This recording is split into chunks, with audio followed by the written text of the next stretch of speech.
What's going on, everyone? It's Bender here. We've got something amazing for you today. What if Hogwarts Castle awakened its soul at age 7 and kidnapped Harry from the Dursleys to protect him real quick? If you haven't subscribed yet, what are you waiting for? Join thousands of story lovers and hit that subscribe button. Alright, story time.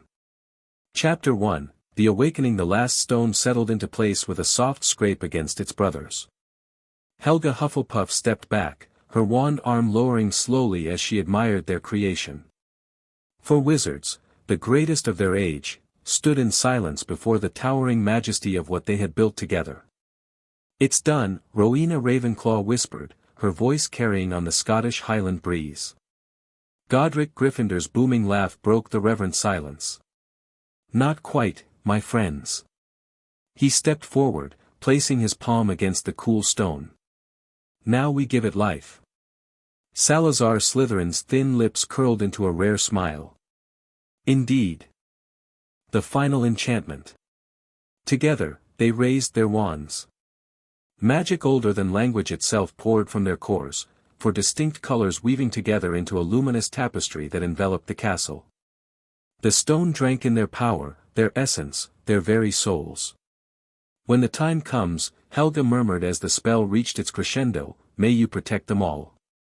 The magic flashed once, blindingly bright, then sank deep into the foundations of Hogwarts' School of Witchcraft and Wizardry. And there it slumbered, for nearly 1,000 years. Summer, 1988. The first stirrings of consciousness came in fragments, disjointed awareness like the scattered pieces of a dream. Stone and timber that had stood sentinel for centuries began to remember. It started in the headmaster's office, where the portraits of former school leaders dozed in their frames. Armando Dippet snored softly while Dilly's Derwent muttered potion ingredients in her sleep. Only Phineas Nigellus Black was awake, scowling at a spot on the wall as though it had personally offended him. Then came a tremor, subtle but unmistakable. The castle shuddered, not physically, but magically. Power rippled through ancient stones, awakening long-dormant enchantments. In the dungeons, a suit of armor creaked as its helmet turned without a hand to guide it. In the astronomy tower, telescopes swiveled of their own accord, focusing on distant stars. The staircases, known for their capricious movements, all paused mid-shift as though listening to a voice no human could hear.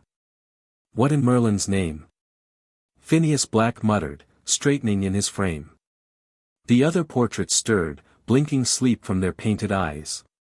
Deep beneath the castle, in chambers forgotten even to the current headmaster, a heart of magic began to beat.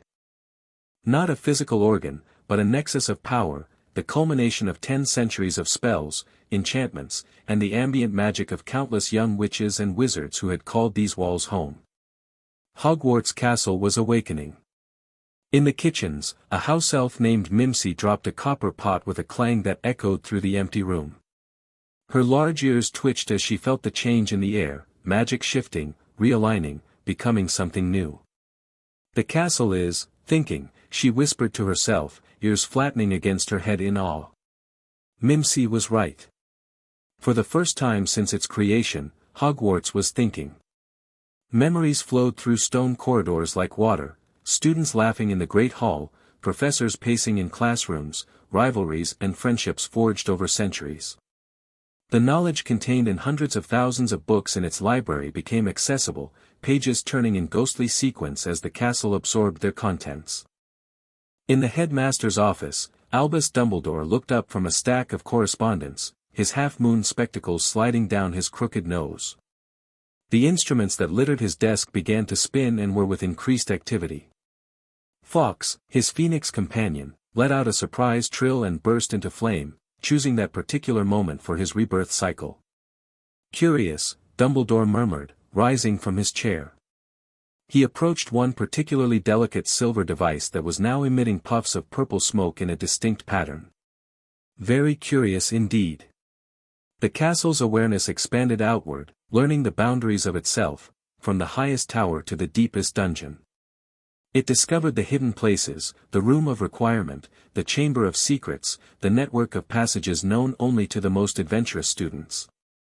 Then it reached beyond, following the ley lines that connected Hogwarts to the wider world of magic. These ancient power currents stretched across Britain like invisible rivers, linking sacred sites and magical communities. The castle's consciousness traveled these paths, tentative at first, then with growing confidence. One such connection led to a small, unremarkable house in Surrey. Number 4, Privet Drive appeared ordinary to the extreme. Its pristine lawn and gleaming windows revealed nothing of the magic that lay within, or rather, the magic that was being systematically suppressed. For inside this house lived a boy with a lightning-shaped scar, his extraordinary nature hidden even from himself. Harry Potter was sweeping the kitchen floor when the strange feeling came over him, a warmth that seemed to emanate from the scar on his forehead. He paused, broom clutched in his small hands, and looked around as though expecting to find someone watching him. The kitchen was empty, his aunt having gone upstairs to supervise his cousin Dudley's half-hearted attempts at tidying his second bedroom. For a moment, Harry felt recognized. It was such a foreign sensation that he couldn't put a name to it. In a household where he was routinely treated as though he were invisible, this sudden feeling of being seen, truly seen, was as shocking as a bucket of cold water. Miles away, Hogwarts recoiled in horror at what it discovered. The connection, forged by Lily Potter's sacrifice and strengthened by ancient protective magic, allowed the castle to sense the boy's condition. Undernourished, unloved, sleeping in a cupboard beneath the stairs, the castle's newly formed consciousness churned with an emotion it was only beginning to understand: indignation. This was wrong. The boy belonged to the magical world. He belonged at Hogwarts. In the headmaster's office, Dumbledore was now standing before the portraits, all of which had awakened and were chattering excitedly amongst themselves. "Silence, please," he requested, though his voice held none of its usual calm authority. The portraits fell quiet, watching him expectantly. "Something has changed in the castle," he said. "Can any of you explain what is happening?" Dilys Derwent, a healer before she became headmistress, leaned forward in her frame. "It's the awakening, Albus. Surely you've read the Founder's journals." Dumbledore's silver eyebrows drew together. "The awakening is mentioned only in passing, a theoretical enchantment that might one day bring the castle to life. I had always assumed it was merely a poetic metaphor for how Hogwarts seems to develop a personality over time." "No metaphor," rumbled a deep voice from a portrait usually empty. Everyone turned to see Godric Gryffindor himself standing in his frame, a rare appearance that caused several other portraits to gasp. "We built Hogwarts to protect magical children. In times of great need, when those children faced dangers beyond ordinary measure, the castle would awaken fully to defend them. But there has been peace for 7 years, Dumbledore argued, though uncertainty tinged his voice. "Voldemort is gone, not gone," Gryffindor interrupted, his painted eyes flashing with an unnerving vitality. "And the Potter boy suffers even now." Dumbledore paled slightly. "Harry is protected by blood wards, protected from Voldemort, perhaps," the portrait replied, "but not from those who should cherish him." Before Dumbledore could respond, a tremor ran through the castle, stronger than before, enough to rattle the windows. The magic was focusing, consolidating, learning to manipulate the physical world. In the great hall, the enchanted ceiling, normally reflecting the sky outside, swirled with unusual patterns, stars rearranging themselves into unfamiliar constellations. The empty house tables slid across the floor, arranging themselves in a circle before returning to their usual positions. Throughout the castle, similar experiments in movement occurred. Doors opened and closed in perfect synchronization. Water flowed upward in the bathroom pipes.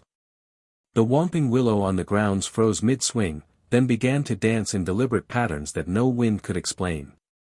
Hogwarts was learning to control its body. The few staff members present for the summer holidays gathered in the staff room, looking to each other for explanations none of them had. Minerva McGonagall, deputy headmistress, paced the worn carpet with tight-lipped concern. "I've sent an owl to Albus, but he must already be aware," she said.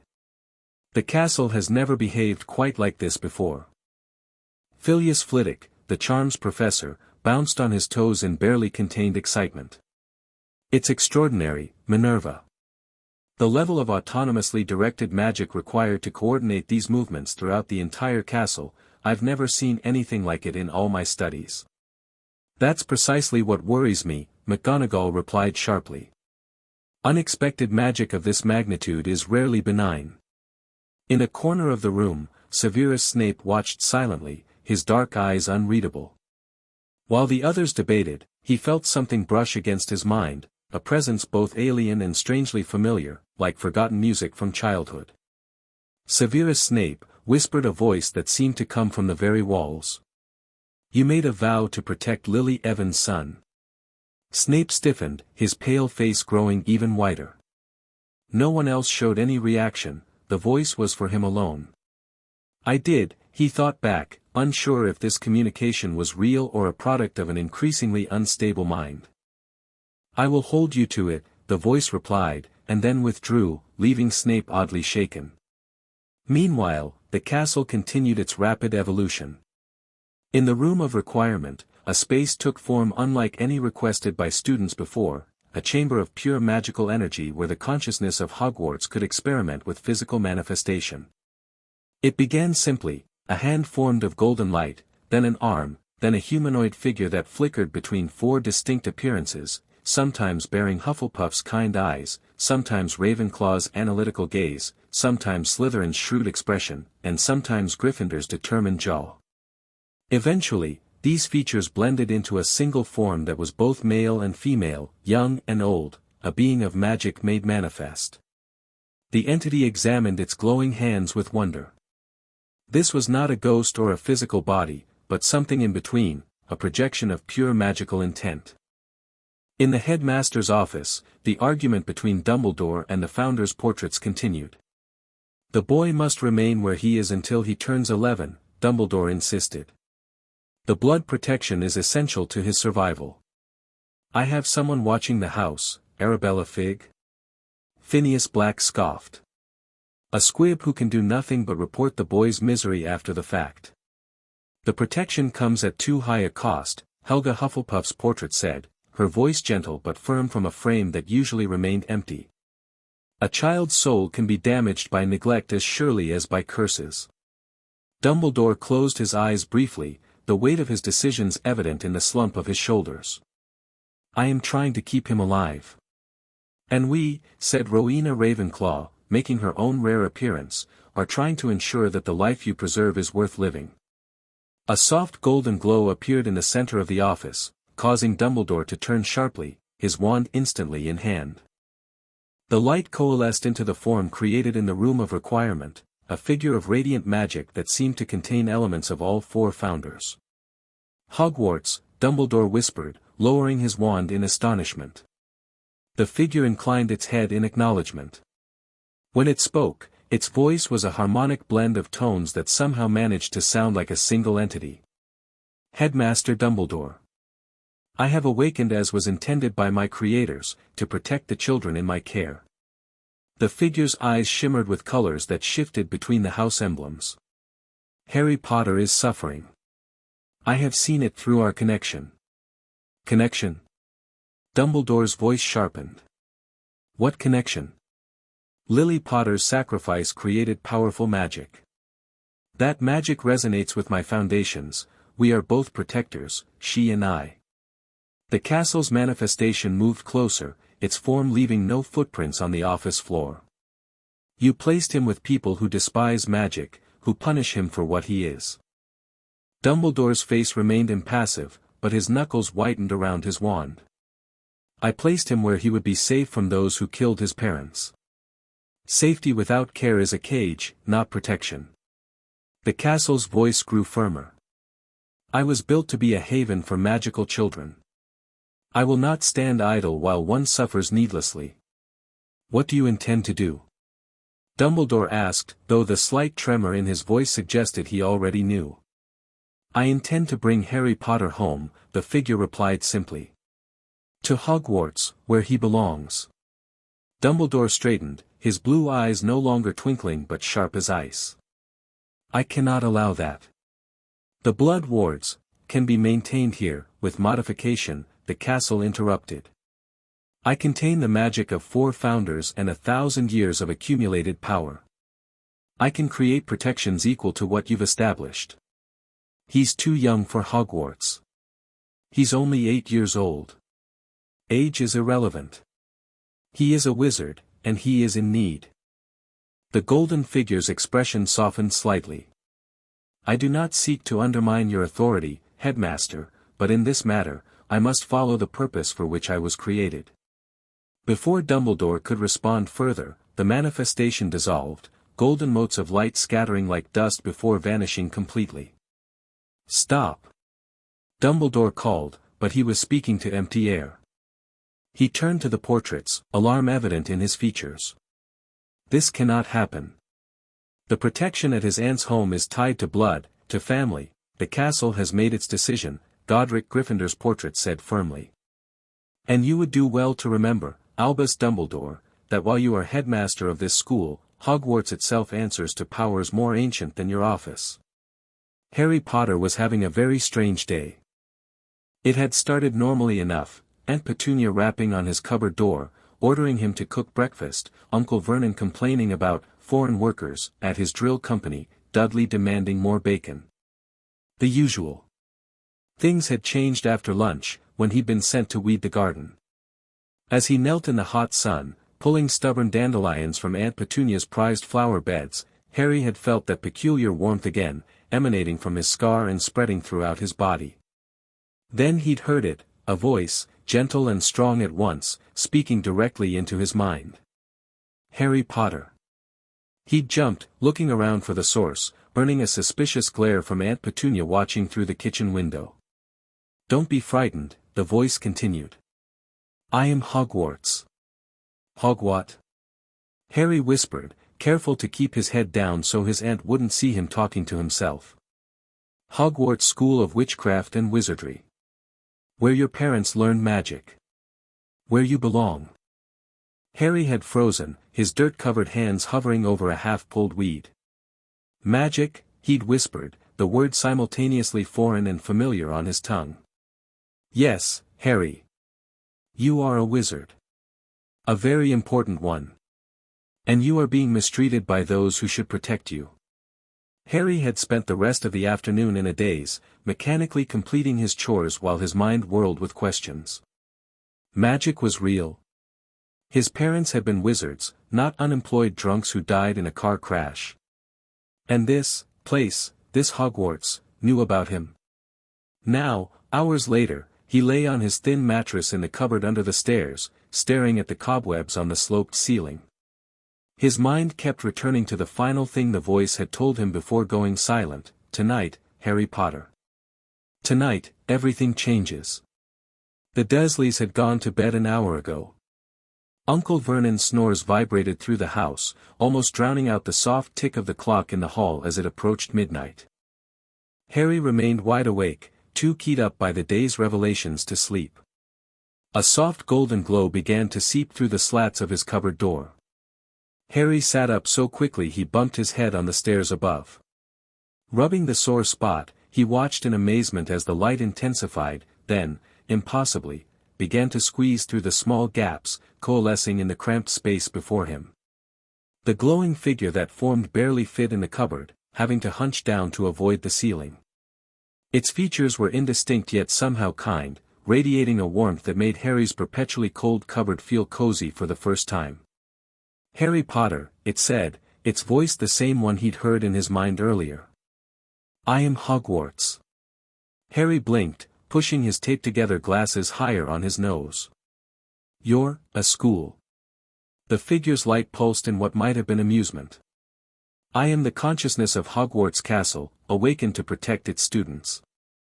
Your mother's protective magic called to me across the distance. My mother?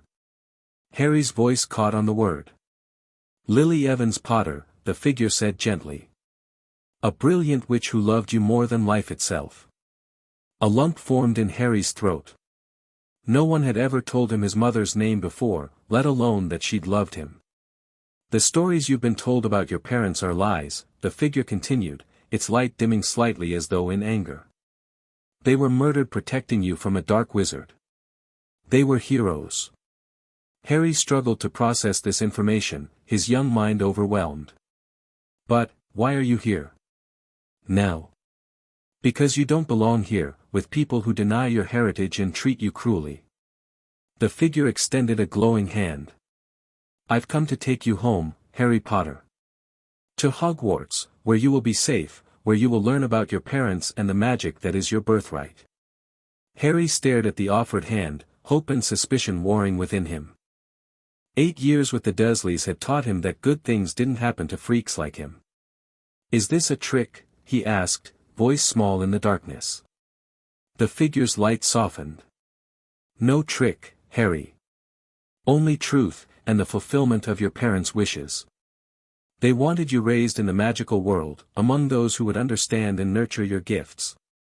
But Uncle Vernon and Aunt Petunia will not stop us, the figure assured him.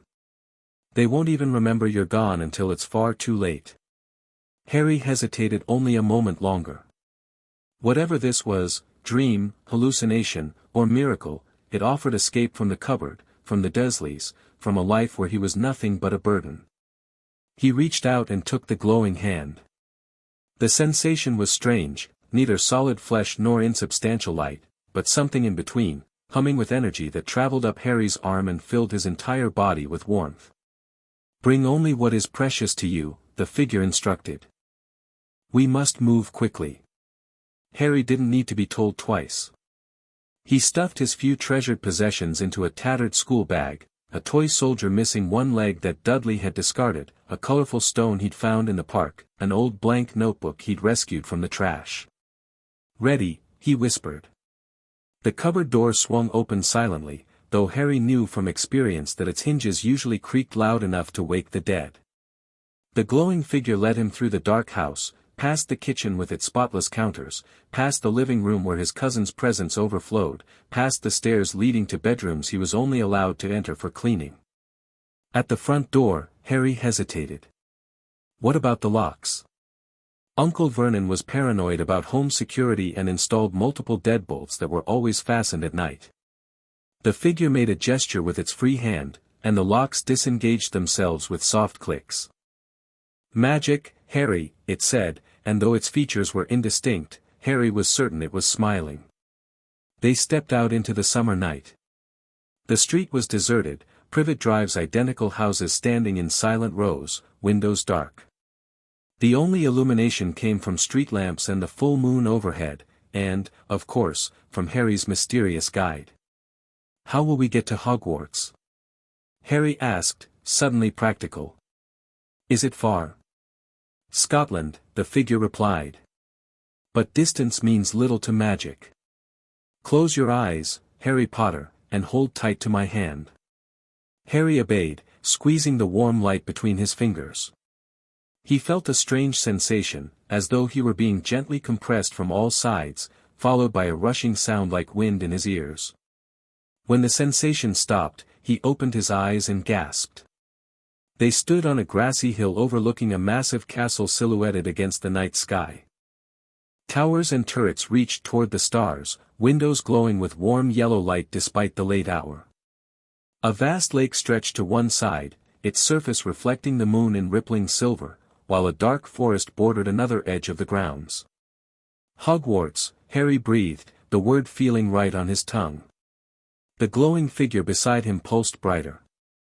Welcome home, Harry Potter.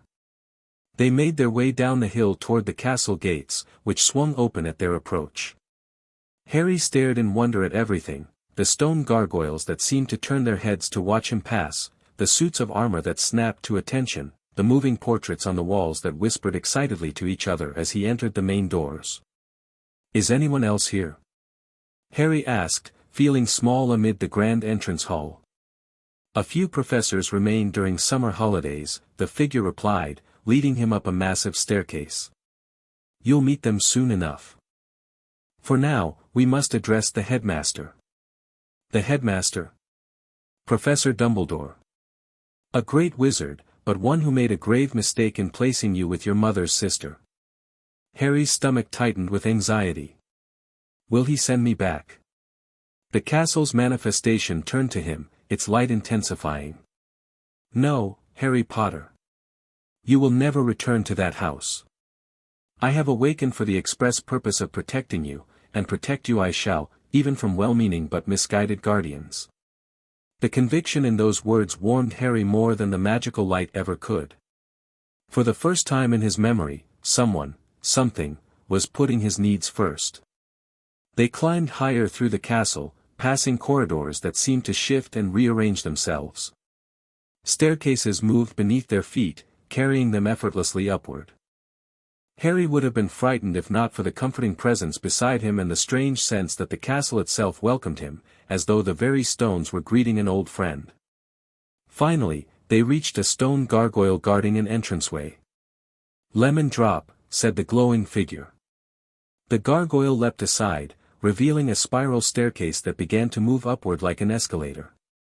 Harry followed his guide onto the steps, watching in fascination as they rose toward a polished oak door with a brass knocker. Before they could reach for it, the door swung open.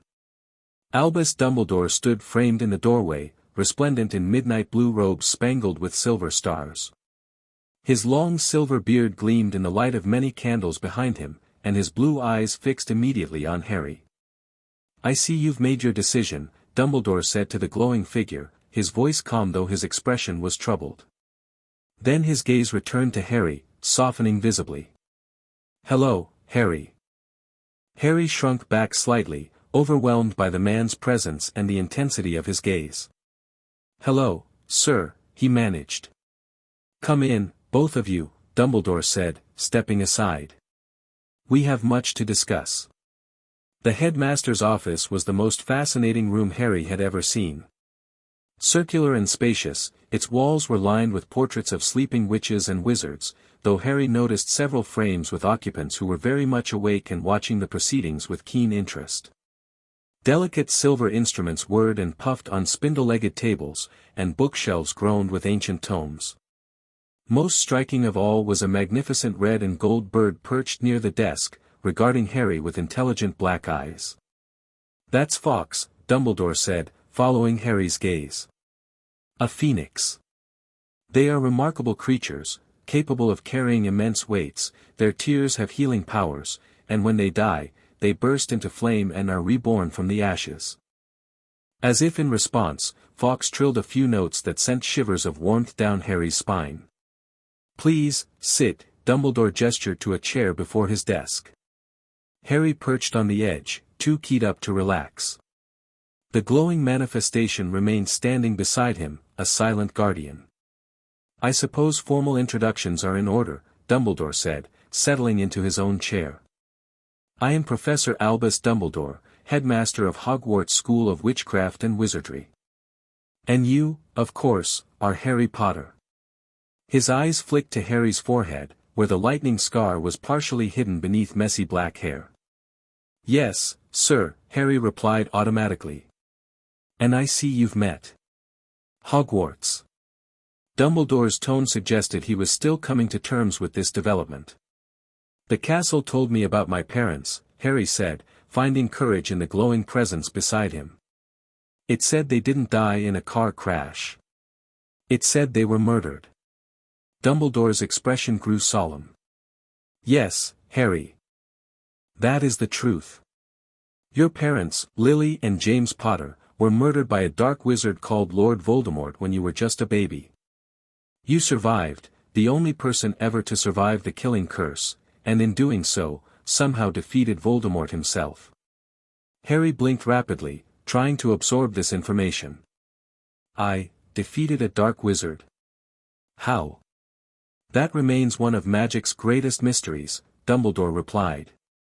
"What we do know is that your mother's sacrifice, her refusal to step aside, her determination to protect you at all costs, created a powerful magical protection. That protection lives in your blood, which is why I placed you with your mother's sister." The glowing figure beside Harry pulsed with sudden intensity. "A protection that could have been maintained while still providing him a loving home," it said, voice resonating with disapproval. Dumbledore sighed heavily. "Perhaps. My intention was to keep Harry safe from those who would seek to harm him, followers of Voldemort who escaped justice, or worse, Voldemort himself, should he ever return. Return? Harry squeaked. But you said he was defeated. Defeated, yes. Dead? I am not convinced. Dumbledore's gaze was piercing. Which is why your protection has been, and remains, my highest priority. Protection isn't merely physical safety, the castle's manifestation countered. The boy was neglected, belittled, treated as a burden rather than a child. Such treatment damages the spirit, Albus Dumbledore, and a damaged spirit makes for vulnerable magic.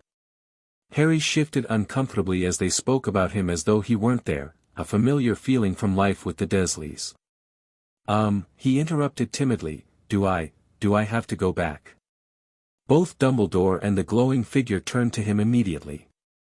No, they said in unison, then exchanged surprised glances. Dumbledore recovered first. It seems, Harry, that circumstances have forced a change in plans. The castle's awakening is unprecedented.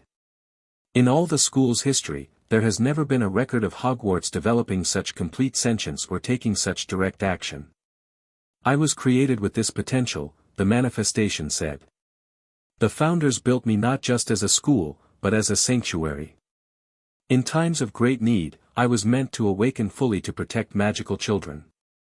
Harry Potter's situation qualified as such a need. Dumbledore leaned back in his chair, stroking his beard thoughtfully. The question remains, what now?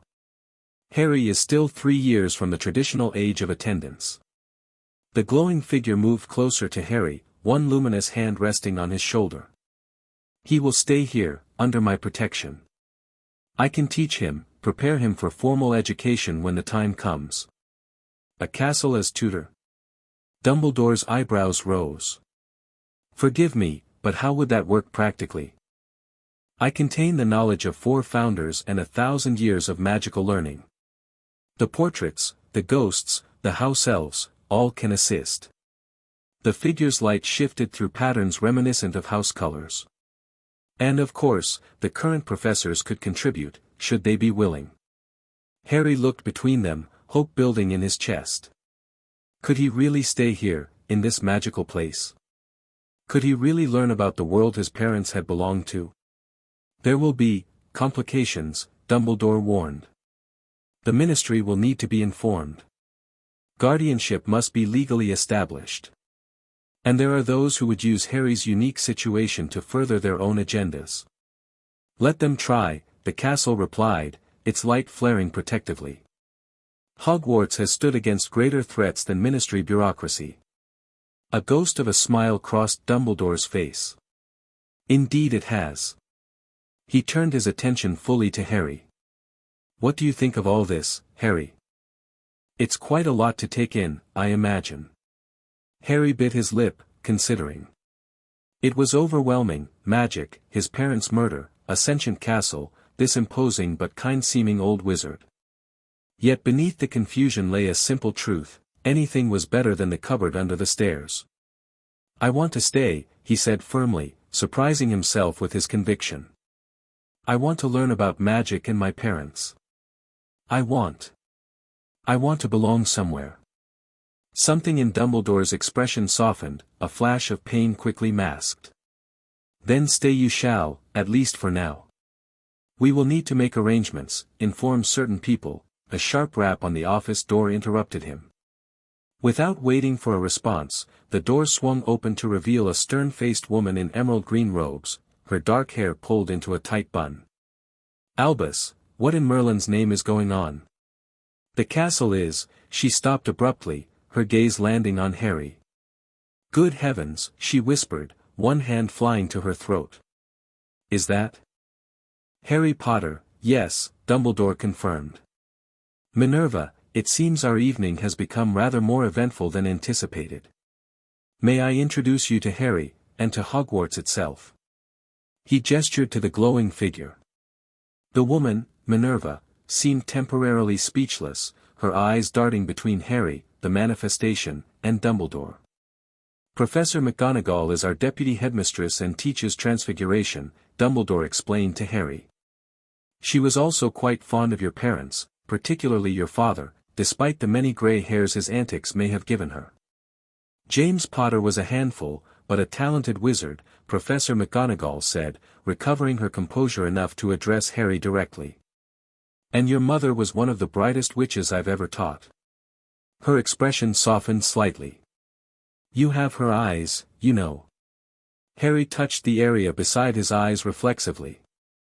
I do. The exact same shade of green, she confirmed, then turned back to Dumbledore.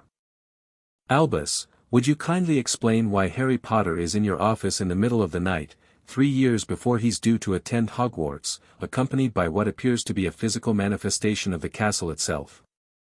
A rather long story, Minerva, Dumbledore sighed. The short version is that Hogwarts has awakened, fully awakened, far beyond the semi-sentience we've always known, and decided that Harry's living situation with his Muggle relatives was unacceptable. It took matters into its own hands, so to speak. McGonagall's lips thinned dangerously. Those Muggles. I told you they were the worst sort. I warned you the day we left him there. Yes, you made your objections quite clear, Dumbledore said wearily. And I was right, she pressed. Just look at him, Albus. The child is practically swimming in those clothes, thin as a rail. Professor, Harry interrupted, uncomfortable with the scrutiny, what's a Muggle? McGonagall blinked, momentarily diverted.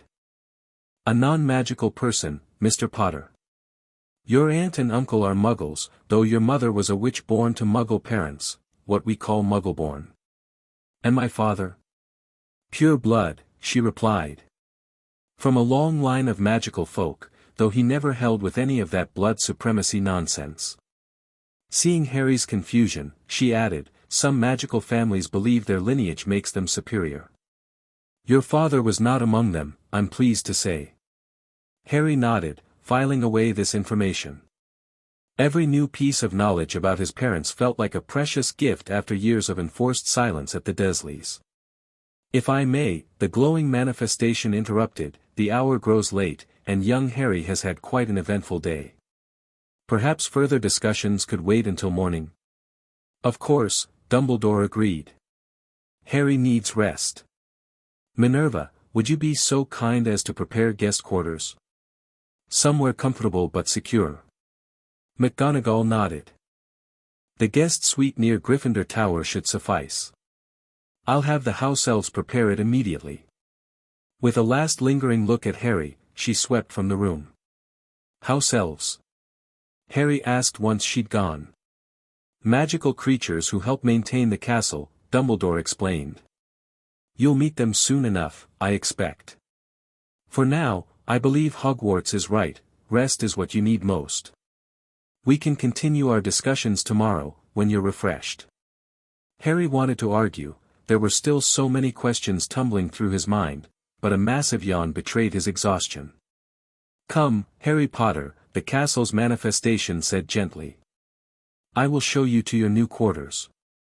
As Harry stood to follow, Dumbledore called softly, Harry. When the boy turned, the headmaster's blue eyes were grave behind his half-moon spectacles. I am truly sorry for any hardship you suffered with your relatives. Please know that everything I did to keep you safe. Harry didn't know how to respond to that, so he simply nodded and followed the glowing figure from the office. They traveled through more corridors and stairways, passing portraits that whispered excitedly as they went by. Harry was too tired to fully appreciate the wonders around him, his steps growing heavier with each passing minute. Finally, they reached a portrait of a knight standing beside a white horse. Password, the knight demanded, brandishing his sword. Lily's child, the manifestation replied. The portrait swung open to reveal a cozy sitting room with a fireplace already lit, casting warm light over comfortable-looking furniture. Beyond, Harry could see a doorway leading to what must be a bedroom. This will be your home until term begins in September, the castle told him. Then we will decide whether you join the first years in dormitories or remain in private quarters. Harry entered hesitantly, scarcely able to believe that all this space was for him alone. After the cupboard under the stairs, it seemed impossibly luxurious. "The bathroom is through there," the manifestation pointed. "You'll find everything you need. Fresh clothes await you in the wardrobe, temporary measures until we can obtain items specifically for you." "Thank you," Harry said, his voice small with gratitude and overwhelming fatigue. The glowing figure seemed to study him for a moment. "You have questions still?" "Many questions. They can wait until morning. For now, know this, you are safe here, Harry Potter. Hogwarts protects its own, and you, perhaps more than any student before you, are truly one of mine." With that, the manifestation dimmed slightly. "I will leave you to rest, but I am never truly gone. The castle is always aware. If you need anything, simply speak aloud, and I will hear." Harry nodded, too exhausted for further conversation. The glowing figure dissolved into particles of light that dispersed throughout the room before fading entirely. Alone in his new quarters, Harry wandered into the bedroom and found a four-poster bed with rich crimson hangings. It was larger than any bed he'd ever seen, let alone slept in. Beside it, a small table held a pitcher of water, a glass, and, to his surprise, a framed photograph. He picked it up carefully. A young couple smiled and waved at him from within the frame. The woman had brilliant green eyes, his eyes, and the man wore glasses much like his own, though with a much more stylish frame. They looked so happy, arms around each other, occasionally glancing at each other with expressions of pure adoration. Harry traced his finger over their faces, a lump forming in his throat. His parents. Moving and alive in this magical photograph. He didn't remember falling into bed fully clothed, the photograph clutched to his chest. But for the first time in memory, Harry Potter fell asleep feeling safe, wanted, and home. Word spread quickly throughout the magical world. By dawn, owls were winging their way across Britain, carrying hastily written messages between ministry officials, prominent wizarding families, and newspaper editors. By noon, an emergency session of the Wisengamot had been called. In the Ministry of Magic, Cornelius Fudge, the minister himself, paced his office in agitation, his lime-green bowler hat clutched in white-knuckled hands. "This is unprecedented, completely unprecedented," he muttered to himself. "A Sentient castle kidnapping the boy who lived. It's a public relations nightmare." His assistant, Percy Weasley, a recent Hogwarts graduate now working his way up the ministry ladder, cleared his throat nervously. "Minister, perhaps kidnapping is the wrong term. The reports suggest the castle was protecting the boy." Fudge waved a dismissive hand. "Semantics. The point is, Dumbledore has lost control of both Hogwarts and Harry Potter in one fell swoop. This undermines ministry authority over magical education. It sets a dangerous precedent." In another part of London, in a gloomy, imposing townhouse, Lucius Malfoy read the urgent owl from his ministry contacts with growing interest. His pale, pointed face bore a calculating expression as he summoned his house elf. "Dobby. Prepare my formal robes. There's an emergency Wisengamot session this afternoon." The trembling elf bowed deeply. "Yes, Master Lucius, sir. Right away." As Dobby disappeared with a crack, Lucius drummed his fingers on his ebony desk. "A Sentient Hogwarts," he murmured. "And the Potter boy, removed from his Muggle guardians." A cold smile spread across his face. How fortuitous. Meanwhile, at Hogwarts itself, Harry Potter awoke to sunlight streaming through windows larger than his entire cupboard had been. For a moment, he lay completely still, convinced he was dreaming. Then the events of the previous night flooded back, and he sat up abruptly, reaching for his glasses. The photograph of his parents still lay on the bedside table. They still moved, still smiled, still waved. It hadn't been a dream after all. "Good morning, Harry Potter," came a now familiar voice. The glowing manifestation of Hogwarts formed at the foot of his bed, its light softer in the daylight but still distinct. Morning, Harry replied, suddenly self-conscious about his rumpled clothes from yesterday. Fresh clothing awaits you in the wardrobe, the castle said, seeming to read his thoughts. Once you've bathed and dressed, breakfast will be served in the Great Hall. Several professors are eager to meet you. Harry nodded, simultaneously excited and nervous. Will Professor Dumbledore be there? The headmaster left before dawn, the manifestation replied. Ministry business, regarding your situation. He will return by evening. Relief and disappointment mingled in Harry's chest. He wanted answers that only Dumbledore seemed to have, but he was also intimidated by the powerful old wizard. What's going to happen now? Harry asked, voicing his most pressing concern. Will I really be allowed to stay? The castle's light pulsed reassuringly.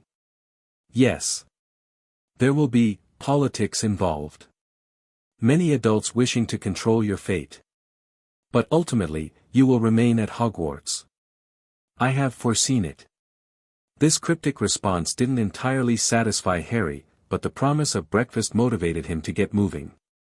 After a luxurious bath in a tub nearly big enough to swim in, with taps that produced bubbles in different colors and scents, Harry found clothes in the wardrobe that fit him perfectly, simple but well-made trousers, shirts, and robes in various colors. Dressed in clothes that actually fit for the first time in his memory, Harry followed the glowing manifestation through the castle corridors. In daylight, Hogwarts was even more impressive. Sunlight streamed through towering windows, illuminating stone hallways adorned with moving portraits, suits of armor, and floating candles that seemed unnecessary in the bright morning but added to the magical atmosphere nonetheless. They descended the grand staircase to the entrance hall, where McGonagall awaited them, looking as stern as she had the night before, though Harry thought he detected a hint of softness in her expression as she assessed him. Good morning, Mr. Potter. I trust you slept well. Yes, Professor, thank you, Harry replied politely. She nodded in approval. You look much improved. Proper clothes make quite the difference. Her gaze flickered briefly to the glowing manifestation beside him. I've informed the staff of your arrival and unique situation. They await you in the Great Hall. McGonagall led the way through massive double doors into a cavernous hall with 4 long tables running its length and another table on a raised platform at the far end. The ceiling above seemed to open directly to the sky, showing a perfect blue summer day with a few wispy clouds. It's enchanted to reflect the weather outside, McGonagall explained, following Harry's awestruck gaze. One of Rowena Ravenclaw's most famous spells. A small group of adults sat at the high table, watching Harry's approach with varying expressions of curiosity, shock, and in one case, what looked like outright hostility from a hook-nosed man with greasy black hair. Our summer staff, McGonagall explained as they approached. Most professors travel during holidays, but a few remain to prepare for the coming term. Harry climbed the steps to the platform nervously, acutely aware of all eyes upon him. May I present Mr. Harry Potter, McGonagall announced formally. Mr. Potter, allow me to introduce Professors Flitwick, Sprout, Snape, and our caretaker, Mr. Filch. Professor Flitwick, a tiny wizard who had to stand on his chair to shake Harry's hand, taught charms. Professor Sprout, a plump witch with dirt under her fingernails, taught herbology. The hook-nosed man, Professor Snape, taught potions and merely inclined his head slightly, dark eyes boring into Harry with an intensity that made the boy want to squirm. Mr. Filch, a sour-looking man with a dust-colored cat winding around his ankles, simply grunted. And of course, McGonagall continued, you've already met the castle itself. She gestured to the glowing manifestation beside Harry with an expression suggesting she still found the situation extraordinary. Indeed, squeaked Professor Flitwick. Most remarkable magic. In all my studies of charms and enchantments, I've never encountered anything quite like it. The founders were exceptionally powerful, the castle's manifestation replied. And their combined magic, enhanced by 1,000 years of ambient magical energy from generations of students and professors, created potential beyond even their considerable imaginations. Harry listened to this exchange while helping himself to breakfast from the spread before them. Having never been allowed to eat his fill at the Dursleys, he tried to restrain himself, taking modest portions despite his hunger. "Eat as much as you wish, Mr. Potter," Professor Sprout encouraged kindly. "Growing boys need proper nourishment, and you look like you could use a few good meals." Blushing slightly, Harry added another sausage to his plate. "So," Professor Flitwick said once everyone had begun eating, "I understand you'll be staying with us, Mr. Potter." "Rather earlier than expected." "I hope so, sir," Harry replied cautiously. "Hope." Snape spoke for the first time, his voice as cold as his expression. "The decision has been made, then? Without consulting the ministry? Without proper protocols?" His gaze shifted to the glowing manifestation. "How very presumptuous." "Severus," McGonagall warned. "The castle acted to protect a magical child in need," the manifestation replied evenly. "As was always its purpose." "And who determines need?" Snape countered. "Will Hogwarts now pluck children from their homes based on its own judgment? Where does this end?" "Severus, enough," McGonagall said more firmly. "Whatever your concerns, Mr. Potter is not to blame. He is a child who has been placed in an unusual situation not of his making." Snape's lip curled slightly, but he subsided, returning his attention to his breakfast, though his dark eyes occasionally flicked to Harry with that same inscrutable intensity. Harry, uncomfortable under the scrutiny, turned to Professor Flitwick. "Sir, what exactly is charms?" The tiny professor brightened immediately. "Charms, my dear boy, is the art of adding properties to an object or creature. Making things fly, changing their color, causing them to dance or sing, all fall under the purview of charms." This launched a lively explanation of various Hogwarts subjects, with each professor, except Snape, enthusiastically describing their specialty. Harry listened with rapt attention, his previous discomfort forgotten in the face of such fascinating information. By the time breakfast concluded, Harry's head was spinning with new knowledge about everything from self-fertilizing shrubs to the proper wand movement for levitation spells. "Now then," McGonagall said, rising from her seat, "we must address practical matters. Mr. Potter needs a proper education plan, considering his unique circumstances." She looked to the castle's manifestation. "You claim you can teach him, but I would appreciate specifics." Before the manifestation could respond, the doors to the great hall burst open with a bang. A portly man wearing a pinstriped cloak and lime-green bowler hat strode in, flanked by two stern-looking wizards in uniform robes and a tall, aristocratic man with long platinum blonde hair. The newcomers radiated authority and, in the blonde man's case, cold disdain. The glowing manifestation moved protectively closer to Harry. "Minister Fudge," McGonagall acknowledged, her Scottish accent becoming more pronounced as it always did when she was displeased. "This is unexpected." "Minerva," the portly man replied, removing his bowler hat. "I'm afraid this situation calls for immediate ministry intervention. The illegal removal of Harry Potter from his legal guardians was necessary for his well-being," the castle's manifestation interrupted, its light intensifying. Fudge startled visibly at being addressed by the glowing figure. "Good heavens," he muttered. "It's true then." Recovering himself, he continued more officially, "Regardless of intent, the law is clear. Magical guardianship cannot be claimed by a building. I am more than mere stone and mortar, Minister," the manifestation replied. "I am the combined magical intent of the four greatest witches and wizards of their age, enhanced by a millennium of magical learning and practice. My claim to protect magical children precedes the ministry itself." The blond man stepped forward, his walking stick tapping sharply against the stone floor. "How fascinating," he drawled, his cold gray eyes fixed on Harry. The boy who lived, under the protection of a sentient castle. One must wonder what Dumbledore was thinking, leaving such a precious resource in Muggle hands to begin with. Harry didn't like how this man looked at him, as though he were an interesting specimen rather than a person. Lucius, McGonagall acknowledged coldly. The Board of Governors has no jurisdiction over summer activities at Hogwarts. Perhaps not directly, Lucius replied smoothly, but when the school itself abducts a minor wizard of Harry Potter's prominence, the board naturally takes interest. He turned to Fudge. Minister, perhaps we could continue this discussion somewhere more appropriate? The child need not be subjected to political realities he cannot possibly comprehend. I'm right here, Harry said suddenly, surprising even himself. If you're going to talk about me, I'd like to listen. Lucius Malfoy's eyebrows rose fractionally. Spirited, he commented. Just like your father. Something in his tone made it clear this wasn't a compliment. Mr. Potter will remain with us, the castle's manifestation stated firmly.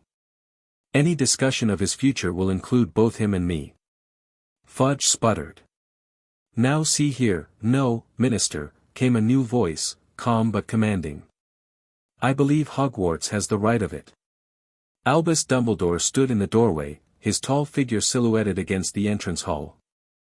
He strode forward, blue robes swishing around his ankles, power radiating from him despite his serene expression. The Wisengamot session concluded, I see, he observed mildly.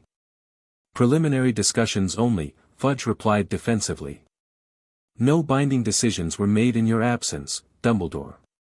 How reassuring. Dumbledore's gaze swept the assembled group, lingering briefly on Lucius Malfoy before settling on Harry. I trust you've had a pleasant morning, Harry. Yes, sir, Harry managed, overwhelmed by the sudden influx of important-seeming adults and the clear tension in the room. Excellent. Dumbledore clasped his hands together. Now, I propose we continue this discussion in a more comfortable setting. The staff room, perhaps. Harry, would you prefer to join us, or would you like to explore the grounds with Hagrid? He's most eager to meet you. Before Harry could answer, the blond man, Lucius, cut in smoothly. Surely the boy should remain with us, Dumbledore.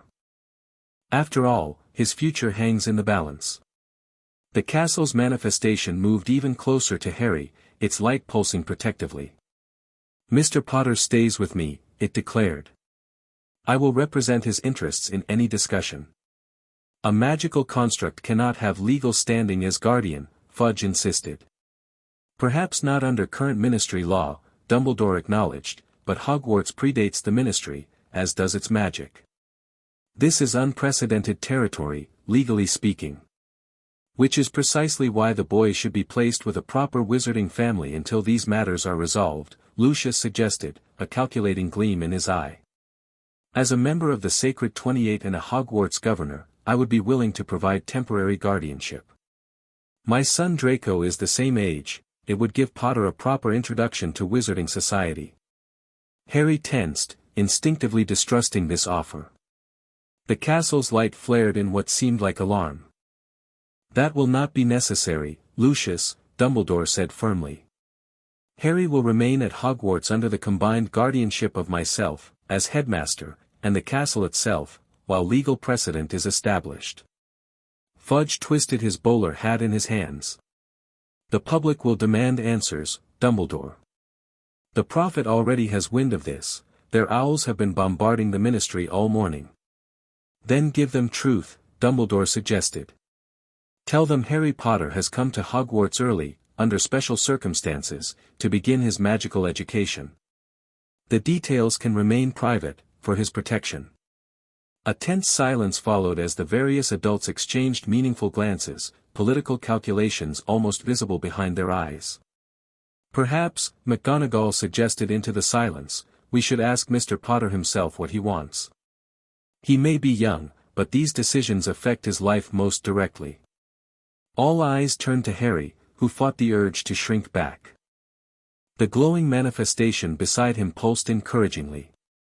I want to stay at Hogwarts, Harry said clearly. I don't want to go back to the Dursleys. And I. He glanced at Lucius Malfoy, I don't want to go with anyone else either. I want to learn magic here, where my parents learned. Something flickered across Dumbledore's face, approval, perhaps, or sadness, or both. Well spoken, Harry. Minister, I believe the boy's wishes should carry significant weight, don't you? Fudge looked torn, glancing between Dumbledore, Lucius, and the increasingly bright manifestation of Hogwarts itself. Finally, his political instincts seemed to calculate that opposing both Dumbledore and a sentient magical castle was unwise. A temporary arrangement, he conceded. Pending proper legal review. And the boy must be properly educated, tested regularly to ensure standards are maintained. Of course, Dumbledore agreed smoothly. Now, perhaps the adults might continue this discussion while Harry becomes better acquainted with his new home. Harry seized this opportunity for escape. Yes, please, he said quickly. I will accompany you, the castle's manifestation declared, moving with Harry toward the exit. As they left the great hall, Harry could hear the adults' voices rising in renewed debate behind them. The glowing figure led him toward the massive oak front doors. The grounds are extensive, it explained as they stepped outside into the summer sunshine. Forests, the lake, the Quidditch pitch, all part of Hogwarts. Quidditch? Harry asked. A wizarding sport, played on broomsticks. Your father was quite talented at it. Harry's interest immediately piqued. He was. What position did he play? Chaser, primarily, though he occasionally substituted as seeker. He was Gryffindor captain his final 2 years. These details about his father were precious to Harry, who had grown up knowing nothing of his parents beyond the Dursleys' lies. As they walked across the sweeping lawns toward a small hut near the edge of a dark, imposing forest, Harry asked, will they really let me stay? The manifestation's light seemed to soften. Yes, Harry Potter. There will be compromises and negotiations, but you will remain at Hogwarts. This I promise you. Harry believed it. Despite knowing the glowing figure for less than a day, he trusted it completely. The castle had rescued him, had given him a home and knowledge about his parents. Whatever happened next, Harry knew one thing for certain, he was never going back to the cupboard under the stairs. Oi, called a booming voice. Is that Harry? Blimey, yeah, look just like your dad. A giant of a man emerged from the hut, his massive beard hiding most of his face, but not the crinkles around his eyes that suggested a broad smile. He lumbered toward them, each stride covering ground that would take Harry 3 steps. Harry Potter, the castle's manifestation said, meet Rubeus Hagrid, keeper of keys and grounds at Hogwarts. He was the one who delivered you to your aunt and uncle's home the night your parents died. Hagrid reached them, wiping a massive hand on his moleskin coat before offering it to Harry. Last time I saw you, yeah, was just a tiny baby, he said, voice thick with emotion. Look at ya now. Got your mother's eyes, yeah do. Harry shook the enormous hand, immediately warming to this giant man with the kind eyes. Hello, Mr. Hagrid. Just Hagrid, that's what everyone calls me. He glanced at the glowing figure beside Harry with visible awe. And I see Yevi met the castle itself. Remarkable magic, that is. Dumbledore told me what happened, how it came to get ya from the muggles. His expression darkened. Never did like leavin', yeah there, but Dumbledore said it was fair the best. Harry wasn't sure how to respond to that, but was saved by an enormous boarhound bounding out of the hut, barking enthusiastically. Down, Fawn! Down! Hagrid commanded, though his tone was affectionate. Don't mind him, Harry. He's a coward at heart, wouldn't hurt a fly. The dog circled Harry, sniffing curiously before sitting and offering a paw larger than Harry's hand. He likes ya, Hagrid beamed. Good judge of character, Fong is. Would ya like some tea? Made fresh rock cakes this mornin', Dot. That would be lovely, Hagrid, the castle's manifestation answered for them. Harry has had quite an eventful morning already. As they followed Hagrid into his cozy if cluttered hut, Harry felt a weight lifting from his shoulders. Whatever political machinations were unfolding in the castle behind them, whatever challenges lay ahead, he had found something he'd never had before, a place where he was wanted. For the boy who lived, that was magic enough. Chapter 2, New Alliances. 6 months could change everything. Snow blanketed the Hogwarts grounds, transforming the Scottish landscape into a pristine white canvas broken only by the dark smudge of the Forbidden Forest and the frozen surface of the Black Lake. Inside the castle, fires crackled in every hearth, house elves bustled through hidden passages with trays of hot chocolate, and suits of armor had been enchanted to hum Christmas carols when students passed by. Not that there were many students to appreciate these efforts. Most had departed for the winter holidays 2 days prior, leaving the castle in that peculiar state of emptiness that somehow made it feel even more magical. In a secluded tower room, far from the normal traffic patterns of the school, Harry Potter sat cross-legged on a cushioned window seat, his breath fogging the glass as he watched a lone figure trudge through the snow toward Hagrid's hut. "That's the third ministry official this week," he observed to the empty room. The air shimmered beside him, particles of golden light coalescing into the now familiar manifestation of Hogwarts. Undersecretary Umbridge, the castle confirmed, its voice resonating with distaste. "She claims to be conducting a routine inspection of magical creatures on the grounds. In truth, she seeks another opportunity to evaluate my influence over you." Harry snorted. "Doesn't she have better things to do? It's 2 days before Christmas. Those who fear what they cannot control rarely rest." Harry Potter. Harry turned from the window, studying the glowing figure that had become his guardian, teacher, and friend. Over the past months, the castle's manifestation had grown more defined, still composed of golden light, but now with features that shifted subtly to reflect its mood or the aspect of its personality most prominent at any given moment. Sometimes Harry caught glimpses of the founders in those features: Hufflepuff's kind eyes when offering comfort, Ravenclaw's sharp gaze during lessons, Slytherin's calculating expression when dealing with ministry officials, and Gryffindor's determined jaw when protecting Harry from those who might wish to control him. "They're worried about our lessons, aren't they?" Harry asked. "About me learning too much, too quickly. Among other concerns." The manifestation drifted toward the center of the room where books, parchments, and curious magical instruments were scattered across several tables. "Your progress has been exceptional." That was an understatement. Harry's current curriculum bore little resemblance to that of a normal first-year student.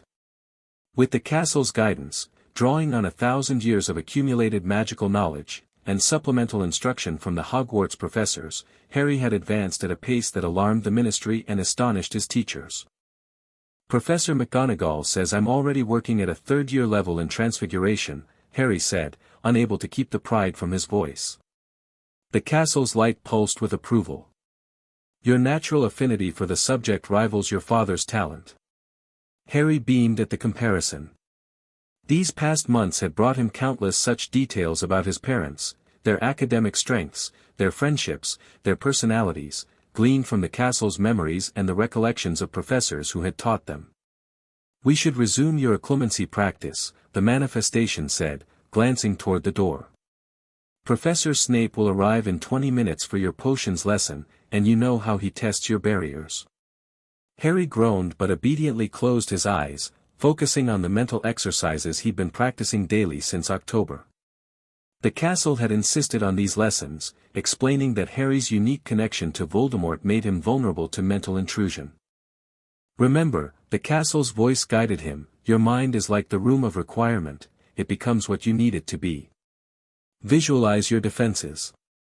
Harry imagined his thoughts enclosed within Hogwarts itself, behind stone walls, moving staircases, and hidden passages that only he knew how to navigate. He envisioned protective enchantments layered like the castle's own, centuries of spells interwoven to create an impenetrable fortress. After 15 minutes of this mental construction, a sharp rap at the door broke his concentration. "Enter," Harry called, blinking as he returned to awareness of the physical world. The door swung open to reveal Professor Snape, his black robes billowing dramatically despite the absence of any breeze. His sallow face was set in its perpetual scowl, dark eyes immediately fixing on Harry with that uncomfortable intensity that had not diminished over months of regular lessons. "Mr. Potter," he acknowledged curtly. "I trust you're prepared today." Yes, Professor, Harry replied, straightening his posture.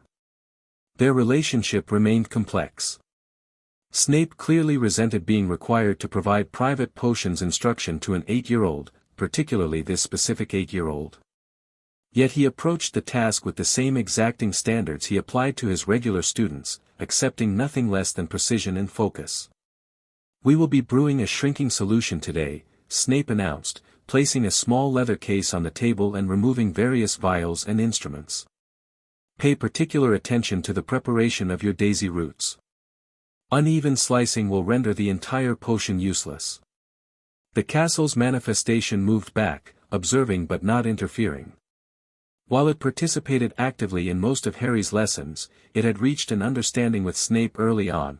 The potions master would not tolerate any interruption of his teaching methods, not even from Hogwarts itself. As Harry carefully laid out his ingredients, he ventured a question. "Professor, did my mother enjoy potions?"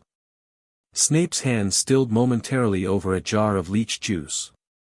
These inquiries about Lily Evans were the only personal questions he ever answered, and even then, his responses were terse. "Your mother had an intuitive understanding of ingredient interactions," he said after a pause, his voice losing some of its usual edge. "She approached brewing as both science and art, a rare combination." Harry nodded, filing away this precious information. He had learned to recognize when Snape had reached his limit for such reminiscences and knew better than to press further. For the next hour, they worked in relative silence, broken only by Snape's occasional instructions and critiques. Despite his harsh manner, Harry had come to appreciate the professor's precision and vast knowledge. Under his tutelage, Harry had developed a respect for the subtle complexities of potion-making that might have taken years to acquire in a standard classroom setting. As Harry stirred his cauldron counterclockwise for the final time, the potion shifted from purple to a satisfying bright green. Snape inspected the result with narrowed eyes. "Acceptable," he declared, which from him was high praise indeed. "Your stirring technique has improved." "Thank you, sir," Harry replied, carefully bottling a sample of the potion. A soft chiming sound interrupted them, a signal that someone had entered the castle's main gates. The manifestation, which had been quietly observing, now brightened with interest. "The Weasleys have arrived earlier than expected," it announced.